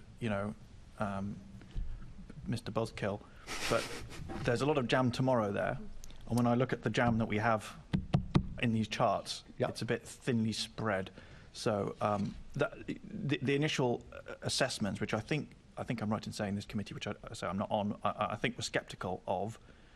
Is it fair to say the initial data suggests that some of that spend, the retail spend, the eating out spend from City Hall hasn't materialised? It may when all these places open sometime in the future. I wouldn't say that. I mean, I think it does show some positive impact and sentiment. Okay. And I appreciate it's early days, but I think given what I've just told you, I appreciate some of that will take some time to come on stream. But I think initial indications are, and I reviewed it in advance of this, is that we should be able to easily meet the assessment in that initial economic impact. Okay. Form part of so the specific metrics that were defined, those how do the actuals compare with the predicted the predictions? How do the outturns compare with the predictions that were in the model that was used? Well, I think it talks about £1,300, doesn't it, per day in terms of local spend. And I think it makes some comments about how the cafe is very well liked here. So there's a lot of spend happening within the cafe. But the interviews that happened with local businesses are showing that there has been impact, and it seems like that's an average over a 30-year period. So it seems like it's wholly achievable. And they have reported a small uptick in trade at lunchtimes and hotels. And this is my personal view. I'm just always there's a saying in investing that a long-term investment is a short-term investment that's gone wrong. So when we start predicting what things will look like 30 years from now, because they don't look how we thought after 1 year, that's not the sort of hockey stick prediction that'll go along flat then suddenly shoot up. Well, just on the outside spend, by the way, just purely anecdotally, it seems to me the fact that staff and members are supposed to go all the way back round the back is a significant competitive advantage for the cafe in here, because we can just go straight in and come out. Whereas if you walk out through the building, you are technically meant to go all the way around the back. I don't want to rehash the how well this building is used debate from the previous section, but I think it's inconvenient, to put it mildly. I think that was all I had on that section, Chair. I know another somebody wanted to come in. There's a few people who've got various points that they want to come in on. Thank you for just pulling back from moving on to the next section. And I'll move to Assembly Member McCartney at this point. Thank you. I think Daniel's probably answered a lot of the questions I had about the retail offer locally, but if I can just, before I turn my microphone off, just point out that when we moved into the old City Hall, there was nothing around it at all. I think it was probably very mature by the time we left. Yeah. Thanks. Thank you very much. I'm not sure if any of the rest of us were there at the time when we moved in, apart from your good self, who's here to... I think everyone else came considerably after that, when it was extremely mature as a shopping ecosystem, if there is such a thing. Assembly Member Russell. Yes, I well, sort of two things really. One is the little triangle of land out the back, and it's in your impact report. It's the triangle workspace feasibility, and I just wonder, I mean, because that strikes me as an extraordinarily interesting piece of land, and potentially could actually make City Hall feel less on an island, all on its own. And so I just wondered what that is, that for a sort of workspace type set up? So one of the things that we did once the decision was taken to relocate City Hall, it obviously changes the sentiment and the potential of the area in and around City Hall from where it was previously. We commissioned a master planning sort of technical feasibility study which looked at how we would maximise the development potential impact of City Hall, and that included quite a lot of detailed work on the triangle site and its relationship with the fly under, the sort of space under the flyover, which we have an existing planning permission to turn into workspace, and a site the other side of the fly under which is designated, and we have planning consent for quite a large commercial building. That's formed the basis of a business case to enable us to acquire the triangle site, which is currently owned by Newham Council. So that is just in the process of going through for a mayoral decision at the moment, and should be complete by the end of March. And then that will allow us to procure a development partner, probably starting latter part of this year, to ensure comprehensive development of the triangle site, the space under the fly under, and the space the other side. And again, the potential and the viability of that scheme's been significantly enhanced by the relocation of City Hall. What we will be able to achieve on that site, it'll be very different to what it would have been if we hadn't been here. And are you looking within those different bits of space to support local businesses, non-chain businesses, to get that? Because one of the things that makes an area more vibrant is having those kind of independent businesses that are properly interesting and properly draw people in, whether that's in terms of sort of food and cafe type offers or anything else. And it's that kind of creativity that can actually make an area start to feel like an exciting place to be. So what are you doing to kind of make sure that you're not just ending up with bland chain type businesses in those spaces? I mean, absolutely. And I mean, members will appreciate that my team is a joint initiative between Mayor of Newham and Mayor of London, and Newham have a very significant sort of strategic objective around community wealth building. And actually we think that this collection of buildings, developments, compared to lots of the other big large sites which are probably a bit more commercial and larger, does create a really interesting opportunity for the things that you've mentioned. And again, because the viability is being enhanced by the relocation of City Hall and us bringing together the three sites, there's the opportunity for us to cross-subsidise from certain parts of those sites which are much more sort of valuable and viable to other parts like the fly under, for example, which in isolation possibly wouldn't work financially. So there'll be there'll be an opportunity for stakeholders and community to engage before we finalise the brief. But I'd be very, very surprised if the things that you've mentioned aren't sort of a very high in our list of objectives for that scheme. Great, we'll definitely look out for that. And then my other question is it's partly the kind of the landscape around City Hall. It feels like it needs a bit of love, and it's particularly the walking route to get to Royal Victoria. There's no obvious pedestrian desire line either from the back entrance of this building or from the front entrance of the building to take you straightforwardly to a crossing. You know, you've got that staggered crossing across the main road, which is, there's two staggered crossings, one if you come from the back of the building and one if you come from the front of the building. But both of those staggered crossings are not really best practice in terms of creating a pedestrian-friendly environment. The best practice is to have a straight across crossing where you just press one button and wait for one green burst signal to let you cross the road as a pedestrian. So I think, you know, there are things that we could do to make the street environment and the environment immediately around City Hall feel like a nicer place to hang out. In terms of so there's the street changes that are needed, and I haven't got onto bicycles and I'm not going to get on there, but I mean the cycling to City Hall is really challenging with the Silvertown Tunnel, and the correspondence I've had with TfL about mud on the road and the failure to even have a wheel washing facility in the Silvertown Tunnel construction site. The wheel washing facilities were all broken, so that for anyone cycling over the Lower Lee crossing, it's been extremely muddy and unpleasant all winter. But just getting back to the area around City Hall, in the high summer, there's no shade, there's very few places to sit, but actually it would be really nice to have somewhere to sit in some shade on those very hot days, to kind of just to sort of be in the area. And it just sort of feels like no one's really yet done much thinking about what the landscape is around the building, and perhaps that could be something that could be looked at going forwards. So I think again, fair comments. I think we have done quite a bit of work on this. There's a landscape strategy, which was a planning condition, which we're working through. We're working closely with Simon's team about trying to work out how, within the security limitations of the space within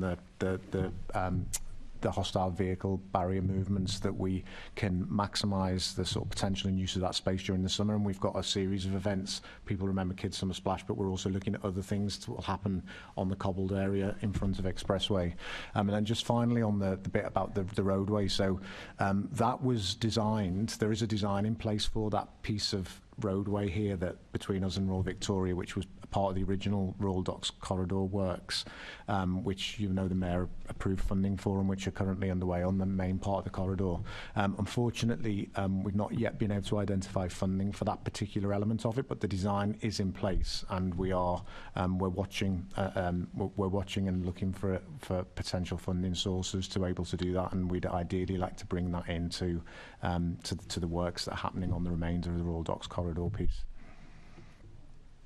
Perhaps the master planning document that will bring it together to give us that combination of connectivity with the areas around and the ability to use the space around the building in a slightly nicer way could be shared with us. If that's something that was not yet fully implemented, perhaps that could be shared. Yes. Thank you. Sure. Thank you very much. I'm going to move back to Assemblymember Garrett, who's going to continue with some further questions, and then after that I'm going to come to Assemblymember Sahota and then to Assemblymember Hall. Just to quickly pick up, so Assemblymember Russell said she wouldn't mention cycling, but since I am one of those people who is getting his feet muddy every morning coming across the Lower Lee Bridge and then cycling along this horrendous bit of road from there to here, whose job is it to do something about that? And what are they doing? Are you talking about the cycling road, the sort of road? Okay, yeah. So I think the majority of that road is in responsibility for London Borough of Newham. And again, my team is working with them regularly on the Royal Docks corridor works, which will completely transform the route from Canning Town right the way through to City Hall with segregated cycle lanes. But I appreciate there's some short-term issues to do with construction works and the tunnel. Yeah, I'm happy for my team to pick that up with Newham to understand a bit about what the cleaning regime is like if it's proving not good. Nil would be my assessment of it. Literally, the wheel washer was broken. Yep. Mary, sorry, back within the building, I'm afraid. That's enough outside the building. Looking at the metrics of success that were put down to demonstrate whether the relocation had been successful, how do they look in your view?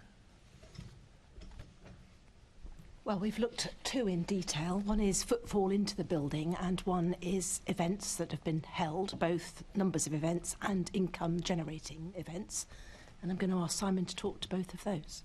Thanks, Mary. first of all, in terms of footfall, we did a comparison with the old City Hall, and we took a June month, and we showed higher footfall here than we did in the old City Hall, so a difference between 1,981 and 3,188. Now that figure, I checked, I think you're probably aware that we were measuring that on the surcharge. So those figures will include some members of staff who are using that route in, not the dedicated secure staff entrance. But I've checked the footfall figures for January and February and March up to yesterday. And numbers coming in the front door in January were 5,784, in February 5,702, and for the early part of March up until the 13th of March, 2,498. Now, we have been running campaigns to ask staff to use the staff entrance, so we're monitoring that to see what impact that will have. But that is people who are coming through the surcharge at City Hall, and that's our only way of counting people coming into City Hall. You'll see that occupancy of desks, we've got a different way of counting. In terms of the other key footfall figure that I think we should look at as well are the numbers of education visits. So and obviously we've taken a slightly different time period here because of the school year. From September 2019 to January 2020, in Old City Hall, we had 84 sessions, which was approximately 3,640 students. So from September 22 to January 23, in this building we had 67 sessions, and we also had 11 outreach sessions where the school team went out to schools. And that covered, the 67 sessions here covered 3,154 students, so they're broadly similar. Now, also during that period, we had various strikes, both educational and transport, and we also had the period of mourning for the death of Her Majesty the Queen. So those figures seem to tie up. On events, for the period March 2019 to January 20, in Old City Hall, we had 99 events, of which of those 44 were fee-paying. In this City Hall, from March 22 to January 23, we had 91 events, so again, broadly similar number of events, but 7 of those were fee-paying. Now, one of the reasons why, and somebody mentioned earlier this building is not attractive, I don't think it's just that. That may be a factor, but I don't believe so. But our revenue potential is dictated by availability of space. Now, there have been a large number of non-chargeable events, so not fee-paying events, to support the business of the Mayor and the Assembly.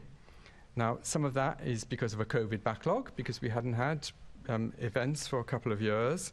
Some of that is really important showcasing of City Hall. Everybody wants to come here to see the Mayor and Assembly, and we together, corporately, want to showcase the venue because we want to establish this as the seat of London governance. So due to this internal demand, we haven't actually had much space we could sell. So we've got plans for doing active marketing after Easter. Some of you probably would have seen the photographers who were around here a couple of weeks ago taking professional photographs for our portfolio. But we've still achieved those 7 fee-paying events. Now, some of those are related to events that have happened in the area. So, for example, the Clipper Around the World race ended here. They wanted to have their dinner here. We had a very successful sit-down dinner here. Some of those are spin-off events from the XL Exhibition Centre, which is always expected, where somebody has a stand at an exhibition there, and they want to do some corporate hospitality here, talk in more detail about their project, etc. So we had one the other evening about a UPS supply that you might have seen. So since I cut these figures at the 7 fee-paying events, we've had another 2 fee-paying events. One of them in February was the Thames Water event that you probably all saw because that was during the day. And then we had another event, this XL spin-off event that I was talking about. So together they brought in another £12,000. So at the moment we're up to £42,000. So once we start marketing the venue properly, because we've got adequate availability to sell, then I think we will see an uptake. You know, we have had some events that have come here just because we're City Hall, and that's what we used to find in the old City Hall. People quite like the association with the Mayor, the Assembly, with us. And we've had others which have related to the immediate environment. So we are still hopeful that once we've established, we will see these figures come up dramatically. So it's quite a lengthy answer. In the first part, did you say that the number of visitors is higher here than at the old City Hall? Did I mishear? Yes, if we're counted on the search arch, so we take a snapshot of June 2019 in the old City Hall, and that was 1,988. Our figures are higher than that, but I can't tell you what percentage of those are staff who are choosing to come through the search point. Yes. So we're continuing to monitor that, and I'll hopefully get some better data as we become established. Yeah, I think that's my thought, is going back to the point I made earlier in my previous bit of questioning, is that if you go out, say, to nip to Tesco's, it's quite a walk to go all the way around the back of the building and coming back in through the back. And I don't know what percentage of those people coming in are staff, but I find it a bit surprising that the number is higher. And when I see a surprising stat, I suspect there's something unusual, like a non-like-for-like comparison. So what's the plan to work out how many of those people are actual visitors versus staff coming in through the front? We plan to do some monitoring of that. We'll have to do some manual monitoring because we can't record it electronically on our arch. Obviously, as well, when we've got a big event on, it does bring in a lot of people, and staff then have to queue with all those people who are coming in and go through the search process, etc. So, which is, our search process is far more detailed than it was in the old City Hall. Sorry, I'm just conscious of time. I mean, my personal experience is there's not often a queue to get into the building. In terms of the events and bookings, so that was quite a bullish story that you told there. So the 7+2 fee-paying events, you're saying you're optimistic that's going to go up, and that the fee-paying events are going to be as good, better than they were before? I think as good. I think better would be overestimating it, but it does depend on us having the capacity. So if we have a lot of in-house events, then I don't have the space to sell. So that's the thing we have to monitor. I've been assuming that our in-house capacity has been particularly high because of COVID backlog and because of showcasing of the building, but we'll have to see. Time will tell on that. Okay.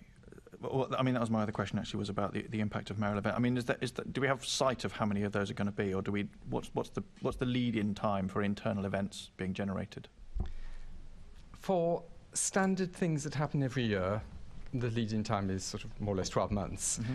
A lot of things are done at very short notice, or a lot of slots or several slots are kept whilst there's negotiation about when the date is and they will happen, which obviously then has an impact on taking external bookings. Because obviously our first duty has to be to the Mayor and Assembly to provide them with the space that they need. Yeah, I mean, overall, the answer you're giving is a bit surprising to me, because my anecdotal sense is that people are less willing to come here. When I speak to constituents and people, and they work out how they have to get from Croydon or Sutton to here, they decide, perhaps reasonably, that they're not that keen.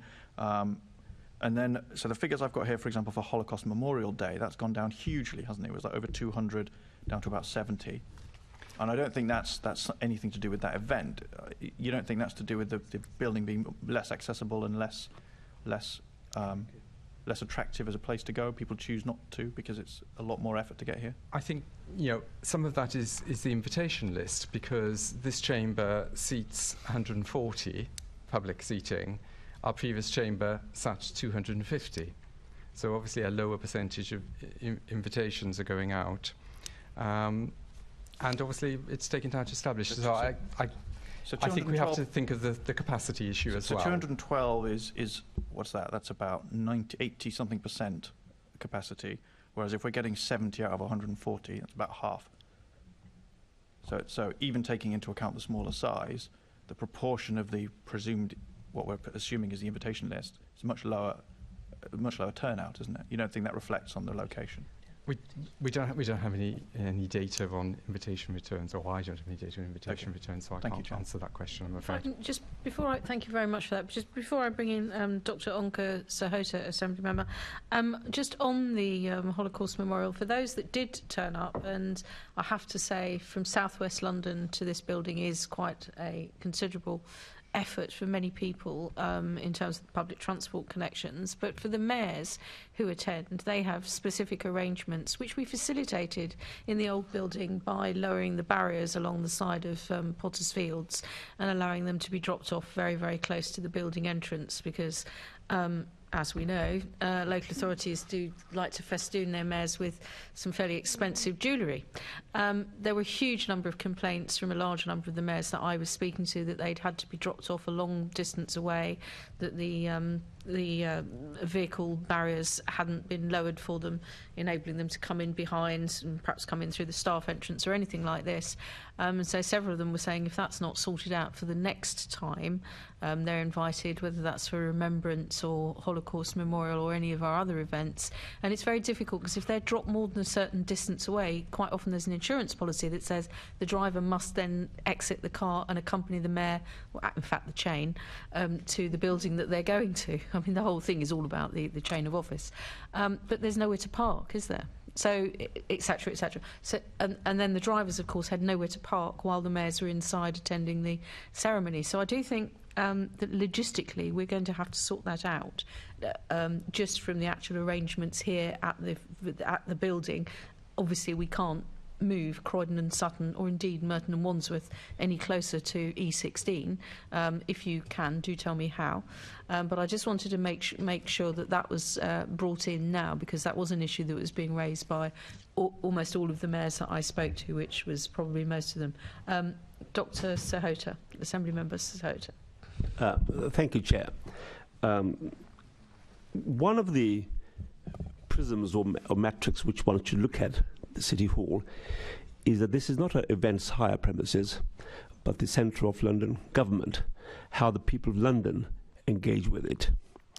And I want to know, has any assessment been made of the impact on our recruiting of staff to this building, Mary?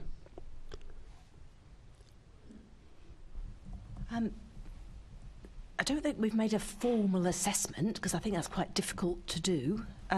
But we don't have any sense that recruiting to the teams who are anchored here, because of course it's not everybody, but recruiting to the teams anchored here we don't have any sense that that has been affected by the location. And are we attracting applications to our posts from right across London, or just from the London Borough of Newham?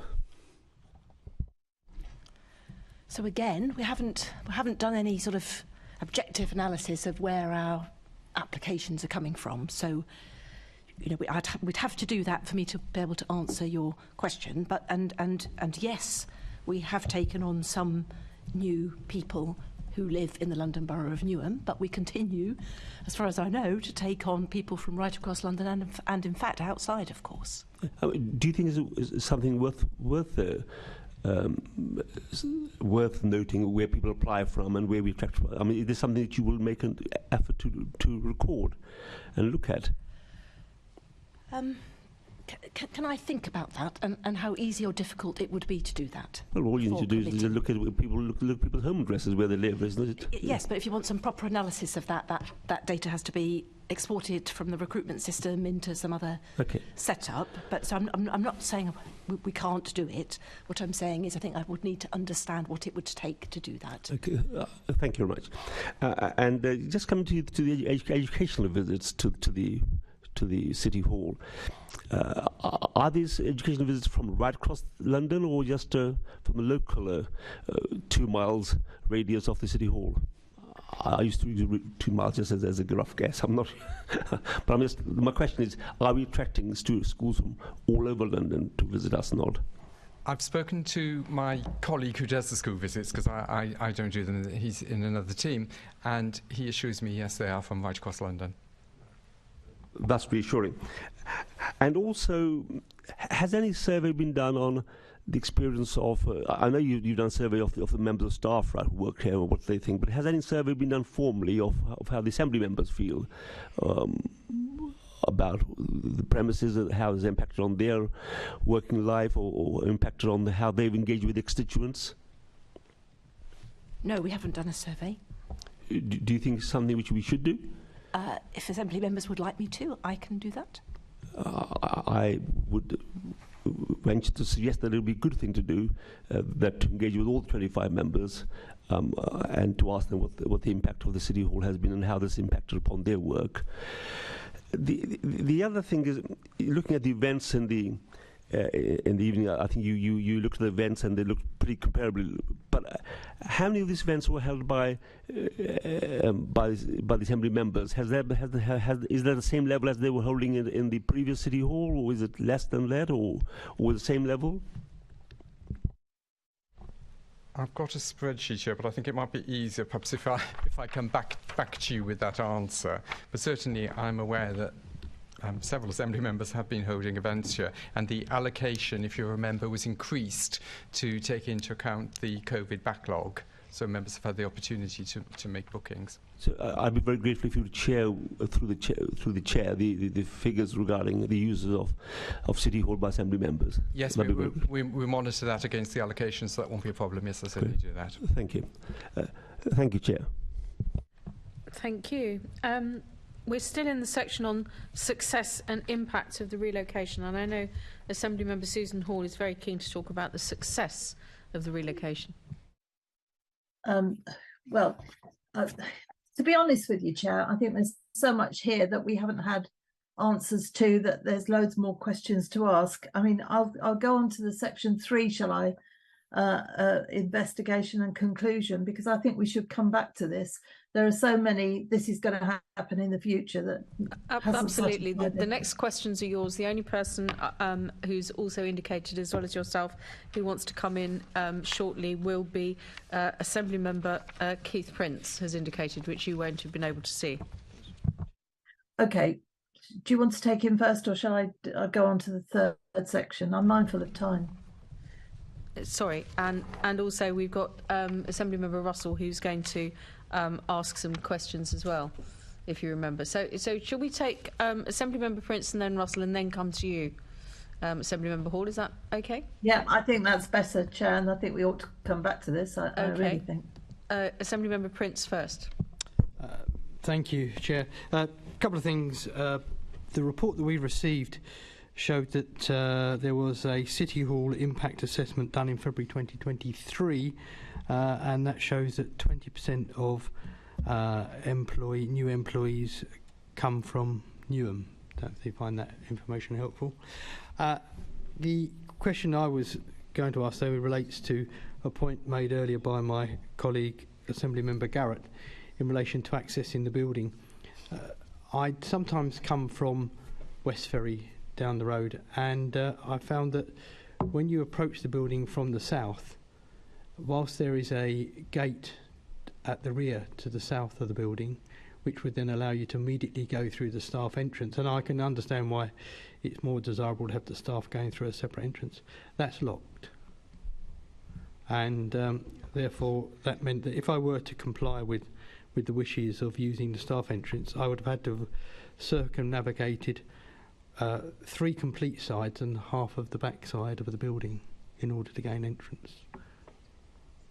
That gate is locked because it is a fire exit only, but I will speak to colleagues and see whether there is any possibility. Well, it's got a touchy thing on it. Yes. So someone must be able to go through it. Yeah, at the moment security only. But wouldn't it not make fire evacuation purposes? Sure, but would it not make sense to allow members of staff to use it? Ergo, being able to access your desired entry route more simply. Yeah, I will look into it with my colleagues. Thank you. Okay, and then to Assembly Member Russell. Yes, just a sort of finishing off question for Simon, which is when does the GLA expect the current City Hall to be kind of fully complete, to all the snagging and everything out the way, so that we can make a fair comparison between the new City Hall and the old City Hall? Well, as I mentioned earlier, the defects liability period ends in December this year. So there will still be defects that we will be reporting and expecting our contractor to repair, or if not, repairing ourselves and charging them accordingly during that period. And presumably there are other defects that you're waiting until after they've finished with all of theirs that will be dealt with after the December date, or do you think the December date will be, you'll feel that you've managed to get all the snagging out the way, the stuff that you're sorting and the stuff the contractors are sorting? The stuff that I'm sorting, I'm hoping will be largely complete at the same time, but there may be some things that are more complicated that go on further. As I said, we were constantly discussing with staff and members the things that would make their lives easier and see what we can do to change. So obviously that will then come into business as usual. Mm-hmm. Okay, thanks very much, Chair. I've had an indication from Assemblymember Best that she wants to ask a final point. I'm just checking nobody else wants to ask one, and then we'll go to Assemblymember Hall. Sorry, Chair, very briefly, because we were touching on the employment stats, and I saw that, as Assemblymember Prince pointed out, 18 out of 88 offers, 20% went to Newham residents, and we are having to advertise first and formally on the Our Newham Works site for any new jobs. But my question is, so why, and we, having mentioned those wonderful boroughs earlier, why would anybody in Croydon or Wandsworth be less worthy of working for London's democracy? Well, no one is less worthy than anyone else to work. Well, they for are us by at the very GLA. We've had this policy. With respect. We've had all of this before a year ago. It is a condition of our planning condition that we advertise the jobs, no, not all of our jobs, but the jobs here at City Hall, so not jobs at Union Street, but the jobs here at City Hall, that we advertise them through the council's job brokerage, and that we accept the obligation to view those applications first, and if there are appointable people there, to appoint those people. But that's, the figures that Assemblymember Prince quoted are a set of offers made for jobs at City Hall in the last 6 months. We'll have to see how that pans out over a longer period. But it's a planning obligation set on us, which we've accepted, and we do see as contributing towards our broader contribution to the economy of Newham. So that's the policy. So, but why do you think it's fair if I lived in, say, Croydon or Wandsworth, I have less of a chance of getting a job in City Hall in the heart of London's democracy? That's the question. I don't think in this matter it's a question of fairness. It's an obligation we have out of our planning conditions.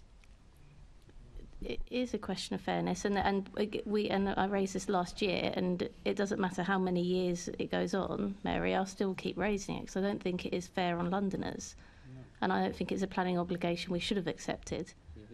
And we're seeing that come into fruition, and so you can't, with respect, say, oh, well, check again in 6 months, check again in 6 months, because it's showing that it's not fair. And as much as I love the good people of Newham, I do think that everybody in London should have an equal opportunity to work for the GLA. It's kind of goes to the heart of the democracy of an institution. So we can only deal with the people who apply here, and then what we can do is apply a fair process to those applicants.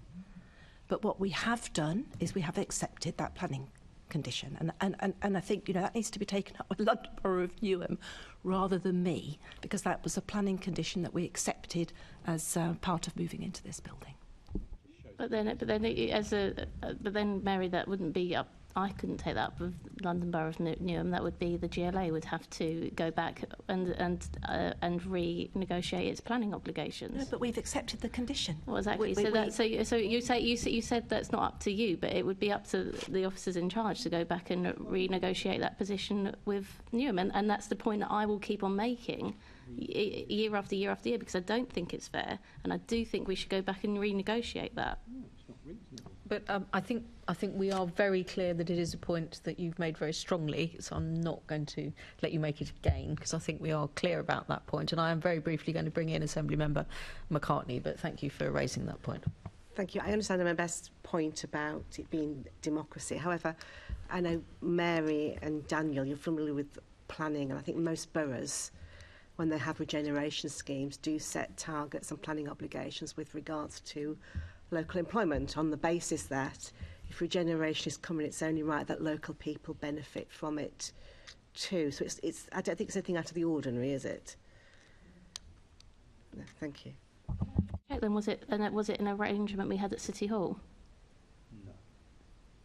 The old City Hall. None of us were here when we moved into the old City Hall. I'll be a spoiler alert. It wasn't. I was going to say, I think if going backwards in time to when the planning was agreed there, which was round about the year 2000, 2001, something like that, I'm not sure that this clause of, local labour being associated with big developments was something that was commonly put into development or planning contracts. That local labour in construction and development contracts was developed, and also this kind of planning obligation was developed after that. So I'm not sure we are comparing like with like because of the timeline.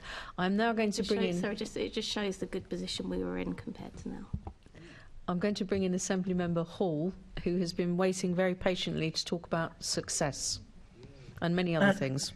I don't think to ask about alleged success, I think, is where I am. And the gentleman, and I'm really sorry, I don't know your name and I can't see it from where I am. You spoke about how busy the cafe was. Well, very often when I go in there, there's whole teams having a meeting in there because they have got nowhere else to have a conversation or do work. And I know that because I know a lot of the staff and that's what they tell me. So whilst we've got a busy cafe, it's because we haven't got enough desks upstairs for our poor staff to use. So if we go to some sort of conclusion on this, Mary, I know there must be a very long list, but what lessons have been learnt and how will these be applied to future accommodation decisions across the GLA and the GLA group? Thank you, Assembly Member Hall. So I think the lessons to be learned from the beginning of this project are very specific to the speed at which the decision to move us was taken and the speed at which we then moved. And we know that was all about the impending lease break and about COVID and supply chain issues and the rest of that. So, that's the context for the project that we then had to run. And we talked before about, if we'd accepted that it needs to be done slower, we could have done that. We could have accepted that, as I said last time, I probably want to say no Assembly member wanted me to spend any money on this project until we had planning permission, or at least until we had planning permission. So, money was invested into the team and into the programme much later than probably it should have been. And, my lesson from that is that I probably should have insisted all round that we needed to start spending money earlier than we did. I think some of the other lessons are around, it was an aggressive programme. We used that word last time. We did our absolute best to deliver on that programme. We learnt some lessons about not always being able to trust our contractor about the timelines that they were giving us. I think that was quite a hard lesson. And I think, if we think about lessons in the future, we could probably have done more planning about how we were going to settle into this building before we came in. However, the time frame didn't allow it. So I think there are several lessons which you could rightly say we should have learnt from this, and I think we have learnt from this. But I want that understood that the context in which we were working, I hope we'll never work again. I hope we won't be moving at such speed in such challenging pandemic circumstances. But there are lessons to be learned anyway, despite the fact that hopefully the exact circumstances of this won't be repeated. So do you believe that staff were adequately listened to in the consultation, and the move just went ahead despite very firm opposition? Do you think you should have spent more time worrying about what all the staff and the Assembly members thought? So you're right. We consulted staff, and of course, remember, the staff that we consulted fell into two groups. Firstly, they felt people who knew that they were going to stay anchored at Union Street, and people who were pretty sure that they would be asked to move into City Hall. And those that were asking to be moved into City Hall, many of them had very strong views that they didn't want to make the move. But we made the move for other reasons that we've rehearsed today and we rehearsed a year ago.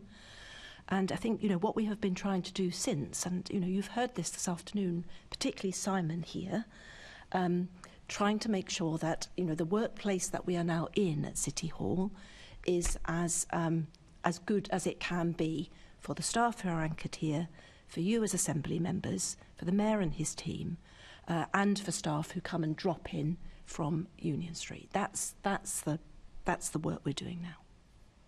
Well, I disagree with you, because if you look at it, we're being told by Simon that the contractors may still be on site up until next December. So that'll be just under 2 years after we've moved in. In which way is that acceptable?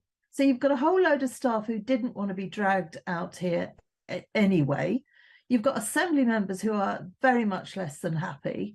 And now we're being told that it's all right, it'll be as good as it can be, nearly 2 years, or 2 years after we should have moved in, but of course there are all those problems. And I'm amazed that you thought that the contractors would give you a date and they'd stick by it. Anybody that ever has builders knows that you add at least a week on for a bathroom, let alone something of that size.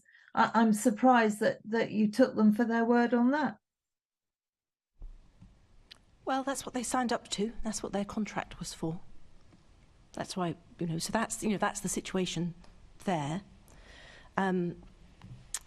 Simon, as you've heard from Simon is going to do his absolute best to get this building, absolutely right and stable for the future as soon as he can, and he will continue to have my support to do that. I think,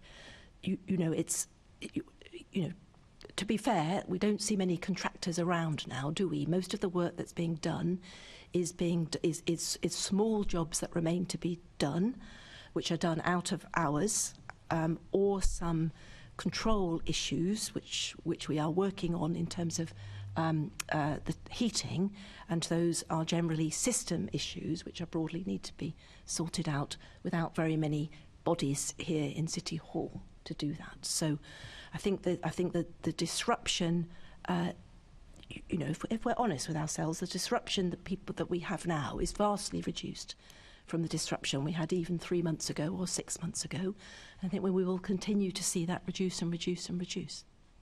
Yeah, you're right. We don't see anybody's doing anything, and yet there's still lots of snagging. There's still things that need to be done, and you're quite right. We don't see anybody doing it, and we're being told that it'll be December before that's finished.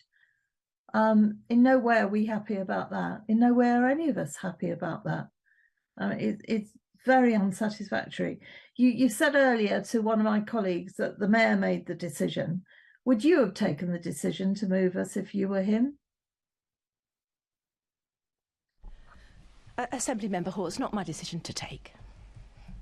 I think I might have to rule that one slightly out of order soon. I don't think it's really possible for Mary to answer that question. Okay, But if you want to ask her whether or not you think the relocation of City Hall was the right decision, you can. Coming to that, I'm just wondering, or in the meantime, would you agree, Mary, that involving the Assembly more robustly may have improved things? We all felt that it was something that was utterly done to us. Nobody would listen to us. We don't agree with your financial impact of it. You've got different figures to the ones we have. There were over 1,000 people in the previous building. We're now, goodness knows how few are now. And as I say, lots of them have to work in the cafes, poor things, because they haven't got a desk. I mean, it's so unsatisfactory for everybody. So do you think you should have engaged with the Assembly more robustly on this?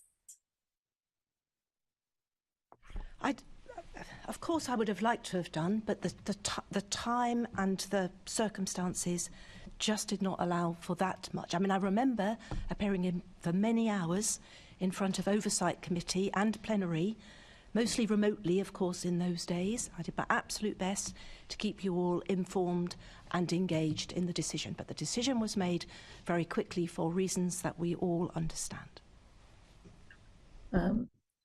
So it's 1 year on. Do you think the relocation to the City Hall was the correct decision? It's the decision the Mayor took and I was asked to implement. Okay, so no comment on that. So do you believe that the GLA is in a better position being based at Royal Docks rather than near Tower Bridge in the centre of London? A better position in what way, Assembly Member Hall? Well, do you think we're in a better place now than in the purpose-built building right in the centre of London where people could access us easily and people were happy to come and see us? Well, you know, I don't really think you can expect me to comment on that. I think, you know, we've heard from Simon that actually visitor numbers here and events numbers here are rather better than some Assembly members might have thought, and yes, you know, we've demonstrated that. I think that, you know, as we've heard, journalists come to this building and actually spend some time here, which is something else that everybody said wouldn't happen. We've seen good occupancy levels from staff now right across both of our sites, including here in City Hall. I think, you know, as I said, I think a year ago, seems to me that what really matters is the business that is done in this building and how Londoners know about it. And, you know, I think as an Assembly, you've been doing some good business over the last year, which has actually attracted quite a lot of attention from Londoners. It's been done from this chamber, this City Hall, and that's helping build the sense of this is the new home for the Mayor, the Assembly and the GLA. Well, let's take that then, since you brought it up, Mary. It's what people know that we're doing about it. So we've got journalists who can't plug their computers in up in the gallery there. We've got, they've asked for a room. They had one at the old City room, the old City Hall. They had a special place to be. They haven't here. It's an extra journey for them. We know as politicians, lots of them don't want to come out. Some of them do sometimes. You're not exactly making it comfortable for them. And yet Simon's saying, well, we'll look into that. We're a year down the line. We're being told nothing's going to be finalised till at least next December, and we're thinking about whether to make it easier for journalists. And yet you say what goes on in this building is important, and it's important that people hear about it. Well, how are they going to do that when we're not making the journalists very welcome? Well, I'll talk to Simon and the team about if there's anything we can possibly do to expedite some of that work for the journalists. Well, I'm sorry that it's had to be brought up here, that it didn't occur to anybody that would have been a sensible thing to have gotten in place at least 6 months ago. I'll leave it there, Chair, because we're running so over time, but I do hope we come back to this subject. Thank you. I think the final point really to make on this, just checking to see there are no other colleagues who want to come in, is that any lessons that can be learned from this project, which, as you've pointed out, was incredibly fast, I think we would be very keen to see that those lessons are properly learnt, because we do have a move from Union Street in the relatively near future. And so it would be as well to learn those lessons properly, because it would be a shame to repeat some of the problems and issues that have arisen. However, I'm going to draw this item to a close. We've now reached the end of our question and answering session. Thank you very much to all of you who've been answering the questions. The committee has got some other things now that we are going to pay attention to. Some of you, though, I don't think will need to stay to discuss the GLA pay award or the GLA's pay and grading system. So if you're not necessarily going to be staying for those things, do feel free to leave. I am actually proposing that we take a 2-minute break. 2-second break. Just a couple of minutes breaks because there's some other people going to come in as well.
We're all back apart from the late Keith Prince, who is late again.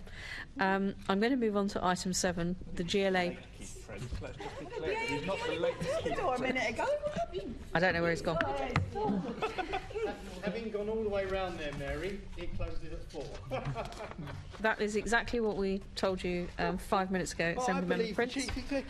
There you are. It always closes at 4 o'clock. Item 7, the GLA Pay Award. And we've been joined by Phil Graham, who is the Executive Director for Good Growth, and Mary Harpley, who's kindly stayed on, the Chief Executive. Has everybody had the chance to have a look at the paper on the pay award? It has been discussed with Unison, and this is coming to us for consultation and to note the considerations set out in the report for our approval. Does anyone want to raise any issues on this, or can we agree this item? Yes?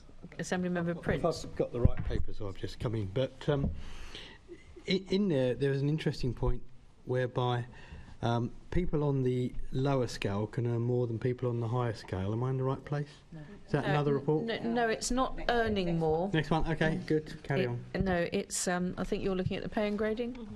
Okay. No, this is the one where we are offering we're making a tiered offer to the staff, but if you're on a lower point, you can't earn more, but you may be made an offer that's tiered. Can I put this again to the meeting? Is everybody happy to agree this? Susan's got... Sorry, Assemblymember Hall, you've got your hand up. You might be on mute.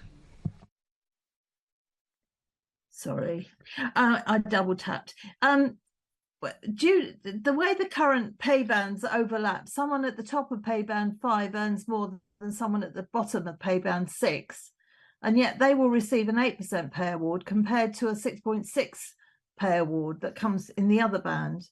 So it's going to create an even larger overlap in pay and grades in this situation. So how is that going to be fixed? Sorry, can I just check with Mary? So if someone's on grade 5 and is at the top of grade 5, does that overlap with grade 6? Yeah, is there an overlap? Yeah, there is. Well, so yes, there are overlaps, and the pay and reward changes, the subject of the next paper, are part of our response to putting in place a new pay grade to remove the risk of the overlaps that we have in the current very narrow grades. But however, this outcome for 23-24 is the result of a very constructive negotiation with our Unison colleagues, who, as I'm clear in this paper at 3.1, a tapered pay award was their preference, and the bands and the associated awards were then part of the negotiation, and something that they were prepared to accept to go to ballot on. So that was done knowing that there are already overlaps in the system, and that this, in some instances, would make those worse.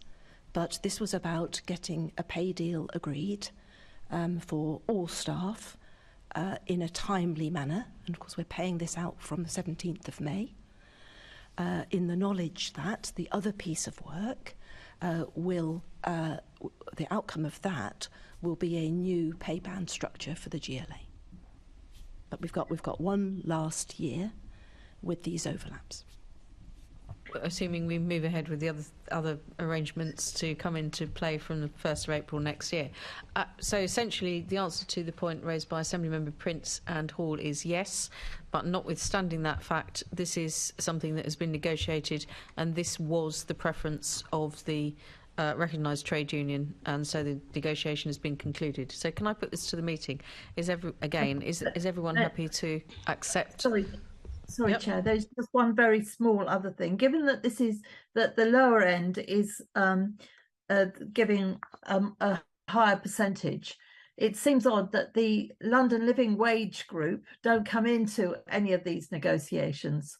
So if the real concern is helping those with the cost of living, is there not a thought or a move to move the London Living Wage staff onto grade 1?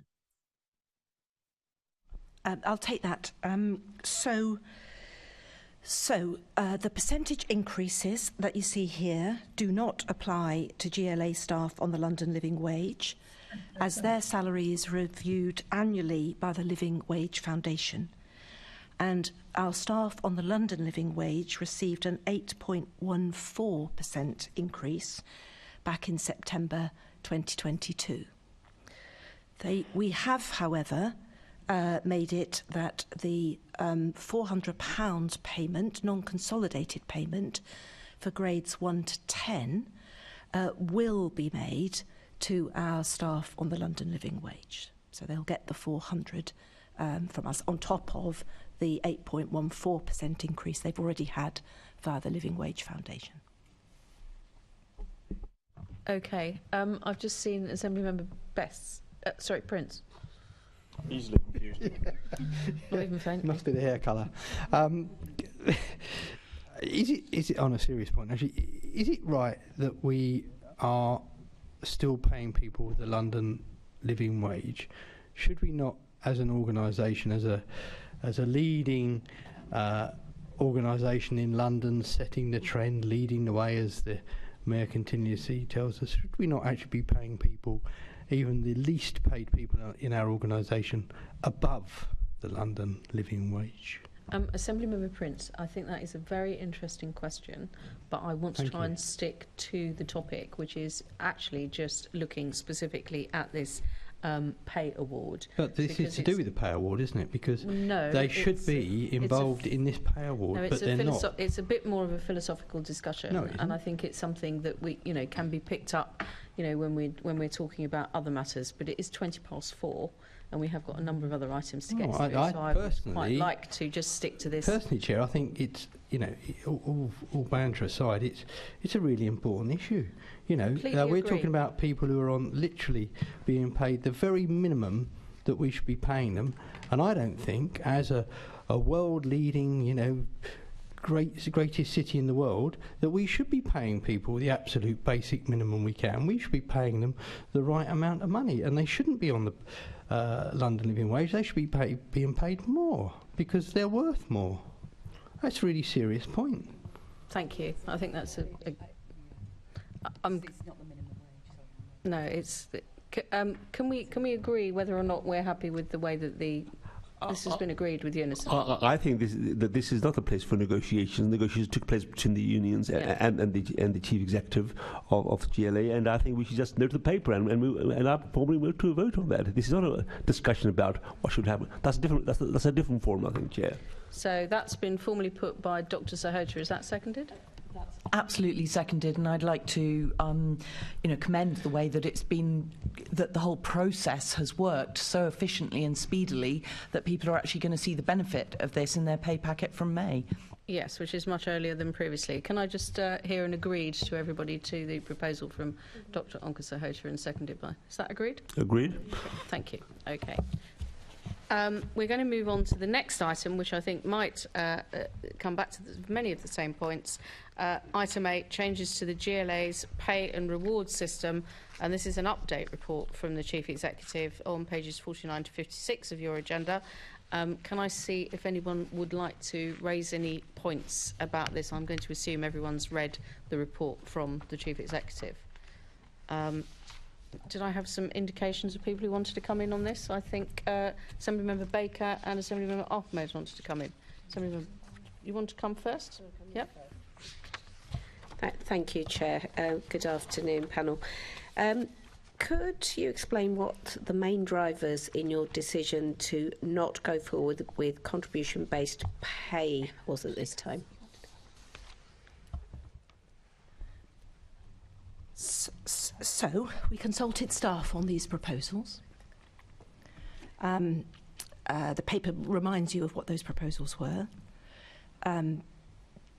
There was a range of feedback, but in terms of the proposal to move from incremental pay to contribution-based pay, the feedback from staff and from Unison was largely negative. What staff, however, were expressing was the need to sort out a number of other sort of things before we think about contribution-based pay again. So the short answer, Assemblymember Ahmed, is we listened to the feedback we were getting from our staff. Okay, thank you. And when you revisit the proposal to move away from a time-served pay model, will staff be consulted again? Yes. Thank you. Thank you, Chair. Assemblymember Baker? Thanks, Chair. I've got some questions about the new proposed pay banding structure and the move from spine points to wide bands to variable starting salaries basically a lot more variation and a lot more management discretion on what people are paid. At the moment, obviously, there are spine points. People know what they are. I understand there are some concerns about whether jobs are correctly graded, and I think job families are, positive and everything like that. However, what are we looking at in terms of? I was disappointed not to see any reference to equal pay and the potential impact on equal pay in the paper. I don't think there's anything in it, because at the moment we have a structure which is, I'm sure is definitely not ideal, but it pretty much designs all the risk factors for potential equal pay problems out of it, and you're proposing to move to one that designs them all back in. Phil will talk to this in a moment, but just to be really clear though, because we have moved away from contribution-based pay at this point, we said we won't consider that again for 12 to 18 months. Yeah. We are still going to be living with our old spine points.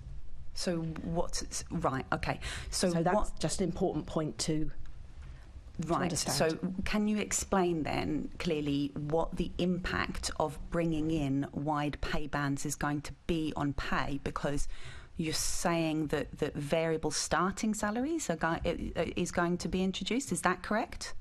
So how can that be on the basis of spine points then? You seem to be like really muddling the two systems here. Okay, so we consulted on 5 different areas of change. Yes. Some of them for the same reasons, but some of them with their own drivers behind them in terms of the change people wanted to see. Which change? So there's a lot. So there's a lot of concern. Phil, why don't you use? I'm sorry. I've been speaking for hours now. Just to say though, yes. It's not straightforward. So we had a proposal for broader bands. Yes. Which were going to be combined with contribution-based pay, not incremental-based pay. Absolutely. We have said we will pause contribution-based pay for performance-related pay. I don't know where this phrase has come from. 12 to 18 months. Yeah. But we are going ahead with the job family work, the job description harmonisation, and the wider bands. Okay, how do wider pay bands work if you've still got spine points and you're not starting people at the bottom of their spine point? Well, I genuinely don't understand. I think it's first of all, I think it's important to say that, well, a couple of things. First is we don't hire everyone at the bottom of the spine point range for the grade at the moment. Yes. And so there is some discretion there. That discretion, if you are, has to be exercised with the agreement of the HR director up to the middle of the spine point and the grade, right, or with the agreement of the chief executive if you want to go above the midpoint for the grade.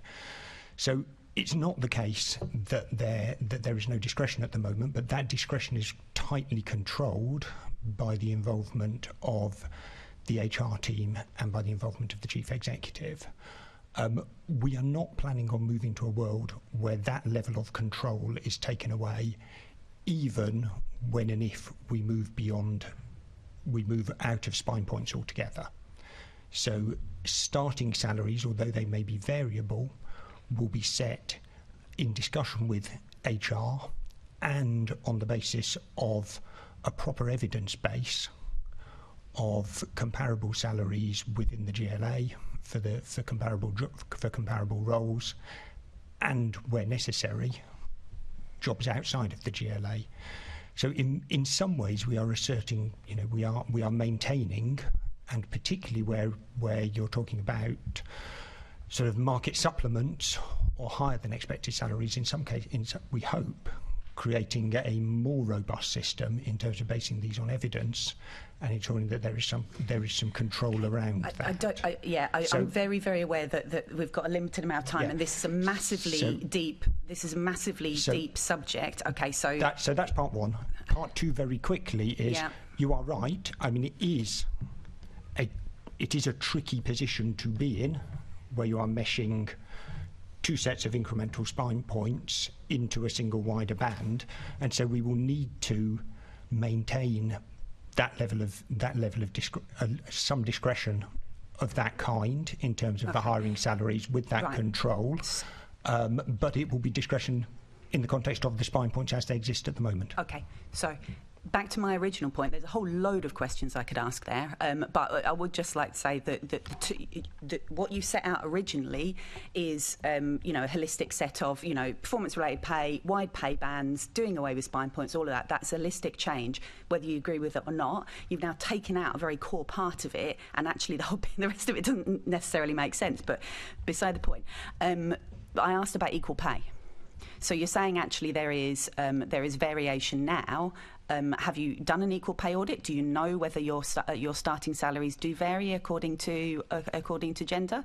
Because variable starting salaries is one of the key underpinnings of equal pay problems. And as I say, I cannot believe that we've got a whole paper about pay structures when the whole reason actually we have job descriptions, job evaluation and everything like that is because of equal pay legislation. So it's just completely ignoring why it exists. Well, to be fair, though, it's an update on a previous paper. No, that's absolutely true. And I do apologise. I do apologise for it to come before, but was there something about equal pay in a previous update? Yes. And this is these moves that we are proposing are all about transparency and it can't equality. be transparency if you have wide pay bands without spine points. Well, I think it would be good to talk separately and in more detail about all of this. I'm happy to do just that. to reassure you, this has all been talked through with Unison as well. Yeah, I've been spending a lot of time with them on the pay deal and on this.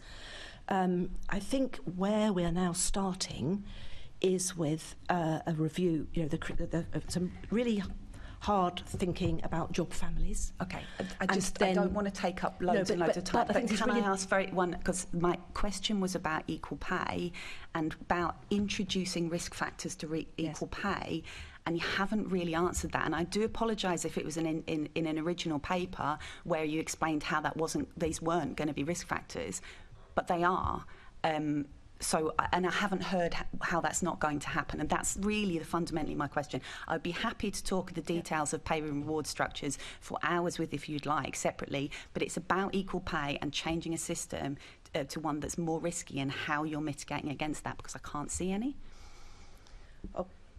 So, I think some of the problem is, I'm trying to summarise what our old proposals were and briefly where we're going now. And so the paper is a bit of a mix of those two. Yeah, and I've read the paper and I understand the paper. But some of our proposals in the original proposals were absolutely about mitigating the risks around equal pay.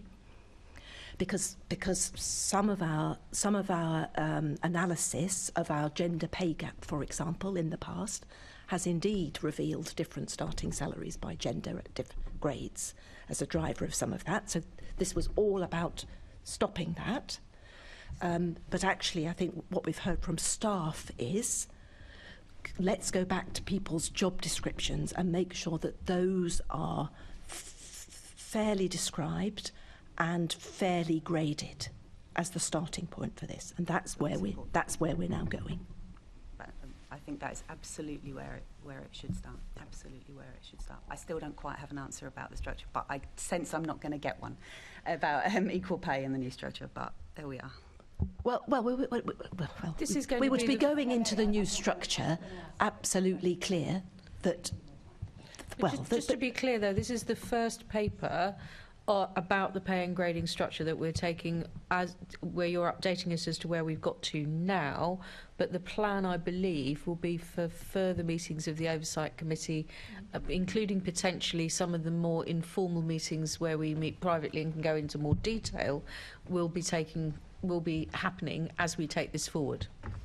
Yes, but I've spent a lot of time with Unison since Christmas, since the consultation closed, talking through the feedback I've had from staff, the feedback Unison's had from members, and broadly where we go next. And this is what they support, just to be really clear. I understand that. But I think the organisation's protection against equal pay claims is a very serious matter for the Oversight Committee to consider. Yeah, and I'd be happy, yes. And we work on the basis that we have to mitigate against all of that. very wise to mitigate against equal pay claims as they have no limit. Can I just see if there's anyone else who wants to come in on this? I've got, at the moment, Caroline Russell, and then Susan Hall, I think, has put her hand back up. Anybody else think they want to come in? I'm going to take Susan. I saw you first, and then I'm going to take Caroline Russell.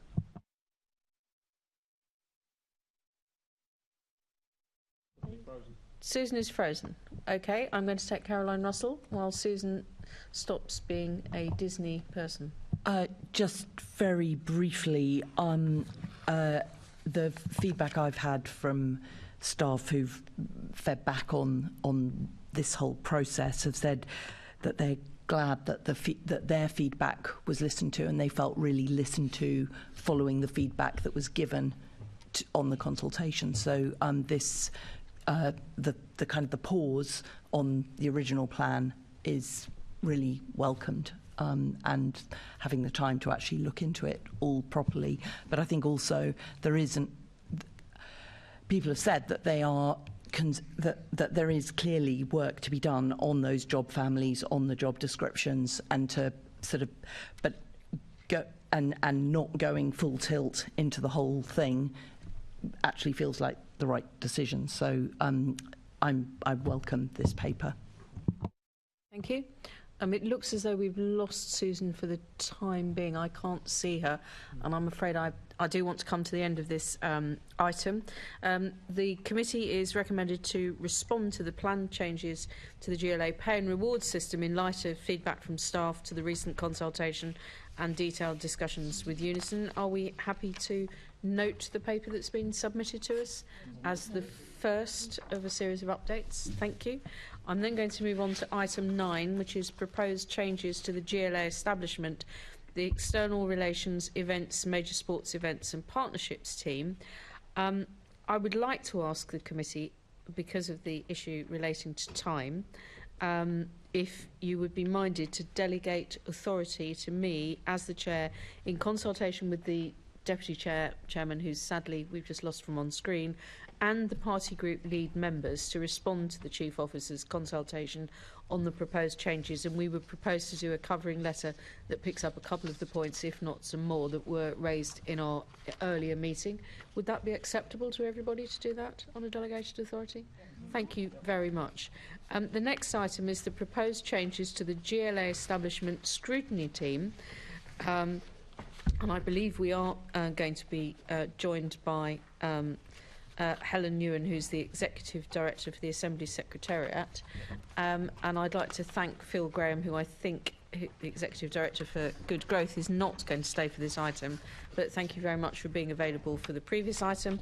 And we're also going to be joined by Zoe Oliver-Watts, who is, along with Helen, will be available as the Assistant Director for Scrutiny Investigation to answer any queries that anyone wants to raise on this paper, which I hope everyone has had the chance to read, and it introduces some significant changes to the current structure, and it increases the numbers in the structure by a small number as well. I'm looking around to see if there's anyone who wants to raise any points, and I've seen Assembly Member McCartney. Yeah, thank you. Just straight into questions, if I can. I really welcome the paper. I think the last reorganisation really depleted our scrutiny ability. So I do really welcome. I just have a couple of questions, and Zoe, I've talked to you about it, and I think this will bring back some of that institutional memory and expertise amongst our scrutiny staff that really has been lacking for the past few years. But can I ask, particularly on the budget scrutiny, I know in the paper it does state that that scrutiny function will be available to other committees, and I can think of, for example, it will be very useful in Transport Committee, and I'm sure others as well. Can I just check that the capacity is there to be able to do that? Thank you. Can you hear me? Is that Yes. okay? Yeah. Thank you. Yes, and in fact that's a great example of what I hope that extra capacity can bring. At present, our budget scrutiny is very focused on that sort of slightly relentless 5-month cycle of when it hits in September and moves on from there. And it's very difficult to also serve investigations in other committees reviews of the quarterly reports for the wider membership, that kind of thing. And I'm hoping that this extra capacity at a senior level will be able to bring in more regular support to when an investigation is launched. Is there a finance side of it? And also, when we are getting quarterly reports, can we provide members with more clear information on them? So I'm hoping that's exactly the kind of thing that they'll be addressing. Good. And can I ask, I hope from this we'll see a quicker throughput of our reports and letters and whatever, because I know we've got a backlog in some of the committees at the moment, and sometimes it seems like we did the scrutiny months ago and we still haven't seen the report. Yes, that's been particularly tough this year with some capacity issues just in vacancies in roles that actually are still established. But I hope that this team will certainly, that this restructure will allow for a bit more resilience when we do have vacancies. It doesn't feel like such a crisis and things don't get pushed off to quite such the same extent. But I think the two things, both the restructure and getting fully staffed very soon, I hope, this year will really help with addressing that. Thank you. Thank you, Chair. Thank you. Yes, so that you're not doing 3 or 4 jobs. I can't remember how many it is at the moment, Zoe, that you're currently covering. Should imagine that filling a few posts might come in quite helpful. Assembly Member Garrett has indicated, and I can't now tell whether Assembly Member Hall's hand is up from the previous item or you want to come in on the restructure as well. OK. I'm going to take Assembly Member Garrett and then I'll come to you. It's a quick question. It's a practical question, really. So there's a reorganisation, but equally one of the problems that the scrutiny has currently is about staff turnover and long-held vacancies. So obviously if you reorganise the post but you still have the problem with vacancies, it doesn't really solve anything. So how's that bit of the problem getting solved? Yeah, sure. We don't really properly address that in the paper, but happy to take the question because it's a helpful thing to explain. So we have had historic quite high turnover in the scrutiny team, as you and I think Assemblymember McCartney are referencing. That's actually come down quite considerably since during the year. I think the team has felt much more stable and we have brought down that historically high rate of turnover. So to an extent that has been addressed just by stabilising and getting a bit more of a grip of what's going on. But the vacancy rate has been really 2 things. The first has been a lack of pipeline through the team. We don't really have entry-level roles to bring people in and through and up through the vacancy system, and that's proven a bit of a problem this year when we've been recruiting. There's really no option but to go externally and to run a full thing, which does take quite a while. So I'm hoping that this would address that issue in particular. There has been a deliberate choice to keep a couple of these vacancies open just towards the end of this year because we have known this restructure is coming and it has felt very unfair to recruit people to a job that we think is going to change immediately. So I'm hoping that if this goes through, we'll be able to address that quite quickly. Yeah, the second point makes sense. On your point about the pipeline, the sort of career progression, I suppose, is that the thinking behind sort of unflattening, spreading out some of the tiers within the team? Is that the thinking behind that? It's certainly a big part of it, yes, that we'll have a sense of, we'll have a collection of people who have started their scrutiny journey, as it is, through the team and started getting experience of committee work, of research work and some proven performance in those areas as we start to recruit to what should be the more senior grades at grade 8 and grade 10, but currently are sort of the only grades. So that's exactly one of the reasons behind it, yeah. OK, that's interesting. I look forward to that being improved. Thanks very much, Chair. Thank you. Assembly Member Hall, over to you. Yes, thank you. Apologies, my computer went, you know how they do. So, Zoe, all the new jobs being created, are you going to go out to the public to advertise? Yes, we are. They'll all be open recruitments. OK. The new structure adds management posts that manage 1 or 2 people. Mary, are you happy with that? I am happy with this structure, Assembly Member Hall. Only very often you've said to me that you think it's ridiculous that so many managers in the GLA that only manage 1 or 2 people. You've said that on numerous occasions. Yes, I have said that, but I think, you know, as you know, we've spent some time, I've been very close to Helen and Zoe on this restructure, and I think in terms of trying to get the right level of resource in the scrutiny function to really support the Assembly, this is the right structure to put in place, and it needs tiered development opportunities, as we've just been speaking about. It also needs sufficient senior leadership and oversight for what is actually a job of such breadth and depth. And we need a structure to sort of recover, as a number of Assembly members have said, sort of to a quality and calibre of work that the Assembly deserves and needs. And I think this is the structure for it. Assembly Member Hall, I've just had an indication that Helen Ewan would like to come in on the point that you've just raised as well. I don't think you'll be able to necessarily see her. Can I just bring her in to answer that point about... Of course, it's Mary that's always said that it's ridiculous that we've got so many managers in the GLA that only manage 1 or 2 people. So it was Mary I was questioning over that, because it's going against what you've always said, Mary. That's why I'm asking. But you. I think as this is Helen's, hear what Helen has to say. As it's Helen's team. It's just a further point of reassurance, I think, on this, which is to say that, as we've said in the paper, we're consulting with the team, we're working with other colleagues on this. The structure, as you see it, certainly sets out what we would consider to be activity reporting lines in terms of the work that people will do. We will want to give further thought, Assembly Member Hall, as you say, to the specific line management branches that sit within that. That will in part need to reflect where we land on the job descriptions for the proposed grade 12s, for example, and as ever with these types of structures and management lines, you need to think about the skills and expertise of the people coming in. So I think that is something we will want to continue to think about in strict line management terms, as compared to, say, the reporting lines that you see in a structure before you, which may well be about activity management as well as line management, which can sometimes be split up in different ways. So I think that's something that we would continue to think very hard about. I hear what you say, but of course it's not what Mary has always said. So, and talking of job descriptions, with the new senior posts, you were going to let us have the copies of those. Absolutely. But you were going to do that quite a while ago.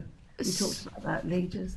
So that as soon as that work is completed, we will share those with you. I think there's another phase of work now to go through, having consulted with the team, which is the development of those job descriptions in detail, and we'd be really happy to share those with you. And then, as the paper says, before we go to the formal evaluation process, which we see as a really, really important part of finalising the plans. Okay. And there's no jobs that have been ring-fenced? No. No. Okay. All right. Thank you, Chair. Thank you. And I can only assume then from what you're saying that you have convinced Mary, against her normal principle on this matter, that there is a specific need in this case to have people with a smaller span of people reporting to them to meet the specific needs of the scrutiny team. Is yes. that why yes. Given the breadth of this work, breadth of the committees that this team serves, the additional resource we're bringing in for additional financial scrutiny capacity, I think it becomes too much for one manager to manage. And I think that was part of the problem in the structure that was so poor. So I think we have that in mind too, as we think actually we've got to get this resource level right. Somebody Member McCartney has indicated she would like to come in as well. Yeah, 2 quick points if I can. One thing that wasn't addressed in the paper, that is a lot of what we like to do is go out on site visits, which form part of the evidence to our work. And most recently, I know I've been on site visits where no briefing has been provided, and also no one from the Assembly has actually turned up or been there. Can I just check that capacity will be there in future? And then my second thing is around recruitment to roles. Are we actually going to be recruiting to specific policy areas? So it seems to me you then get much more expertise and current knowledge than just having advertising something as a general research post. Yeah, thank you. On site visits, absolutely agree there should be staff with you. And yes, I would absolutely assume that would be part of the structure and the tasks in the new structure. The lower grades, the grade 6s and grade 7s, we were particularly thinking would be able to support those site visits to allow the more senior people. On the briefing side, yes, I think with site visits, I always think that's a smaller briefing than for a full meeting, but you should at least have something that's setting out what you're doing, what it's linked to, who you're meeting, that kind of thing. So yeah, absolutely happy to work on that and make sure that's true going forward from May. Yes. Specific policy roles. So, yes, I think this is really important. At present, we recruit to generalists at grade 8 and then specific policy roles with technical expertise at grade 10. There's a particular challenge in the current structure that at grade 10 we have to recruit for 2 different specific policy areas at once, which does really narrow the field. The idea of having at least one role that moves down at grade 9 so we can recruit for one or the other is meant to kind of bring in some more of that specific technical expertise and then help them to move up and perhaps develop more expertise in a new area, but come in with something, just as you say. So yes, it is meant to address that. I think as we move into more regular recruitment, should I say, I think where we can identify particular needs in the team for expertise that we don't have, I would be very comfortable with suggesting sometimes one of grade 8 might be particularly asking for one type of policy expertise or another, but I would like that to be part of just the general assessment of what we need in any given year. I think just to add very quickly, if I may, Chair, it comes back to this point about retention. So, you know, part of the challenge and the difficulty has been recruiting and then keeping people when we are asking them to cover such a broad range of topics and subjects. So a lot of what sits in here is trying to find those pathways through that allows us to live within the means that we have, but also give people a fighting chance to take on these really big and broad roles whilst reassuring you that they have the expertise that many of our colleagues do have, but are being asked to cover on a very broad basis currently. Just see if there's anyone else who wants to. Assemblymember Russell, did you want to come in on this, or are you fine? I'm very happy with this paper, and that's a brief comment. I'm now going to ask all 3 members of our panel to comment to give their answers on that. No, I'm not. I mean, I've taken the opportunity to have some informal discussion before this meeting. I'm very glad to see this paper coming forward myself, speaking from the chair and slightly abusing my position. However, if no one else wants to make further contributions, the committee is recommended to respond to the Chief Officer's consultation on the proposed changes to the establishment in the London Assembly's scrutiny team function. Can I see if everyone is happy to agree this paper? Agreed. Okay. The next item is allocation of the Assembly budget 23-24, and I think Helen, you have drawn the short straw. Can I just see if anyone wants to ask Helen any questions now on this paper, which you can find at 87 to 92 in the agenda pack? No? Oh, I think you've just been let off the hook. So, can I ask the committee, you are recommended to note the anticipated headline funding position for 23-24 to 25-26. Is that noted? And also to agree the proposed allocation of the Assembly and Secretariat budget for 23-24. Is that agreed? And also to approve the general use of the Assembly's budget as allocated to the relevant teams within Secretariat by the committee in the 23-24 year. Is that agreed as well? Thank you. That brings us on to item 12 on the agenda, which we don't require you to answer any questions on, so if you do feel that you want to leave. Item 12 on the agenda is the date of the next meeting. It has to be approved, as I indicated earlier in our pre-meeting, by the London Assembly's annual meeting on the 4th of May, but as it stands at the moment, the indicative date is the 24th of May, and we've had some earlier discussions about what might potentially be the scrutiny item for that agenda. The next item on the agenda is item 13, which is any other business the Chair considers urgent. There's nothing I consider urgent. This meeting is closed.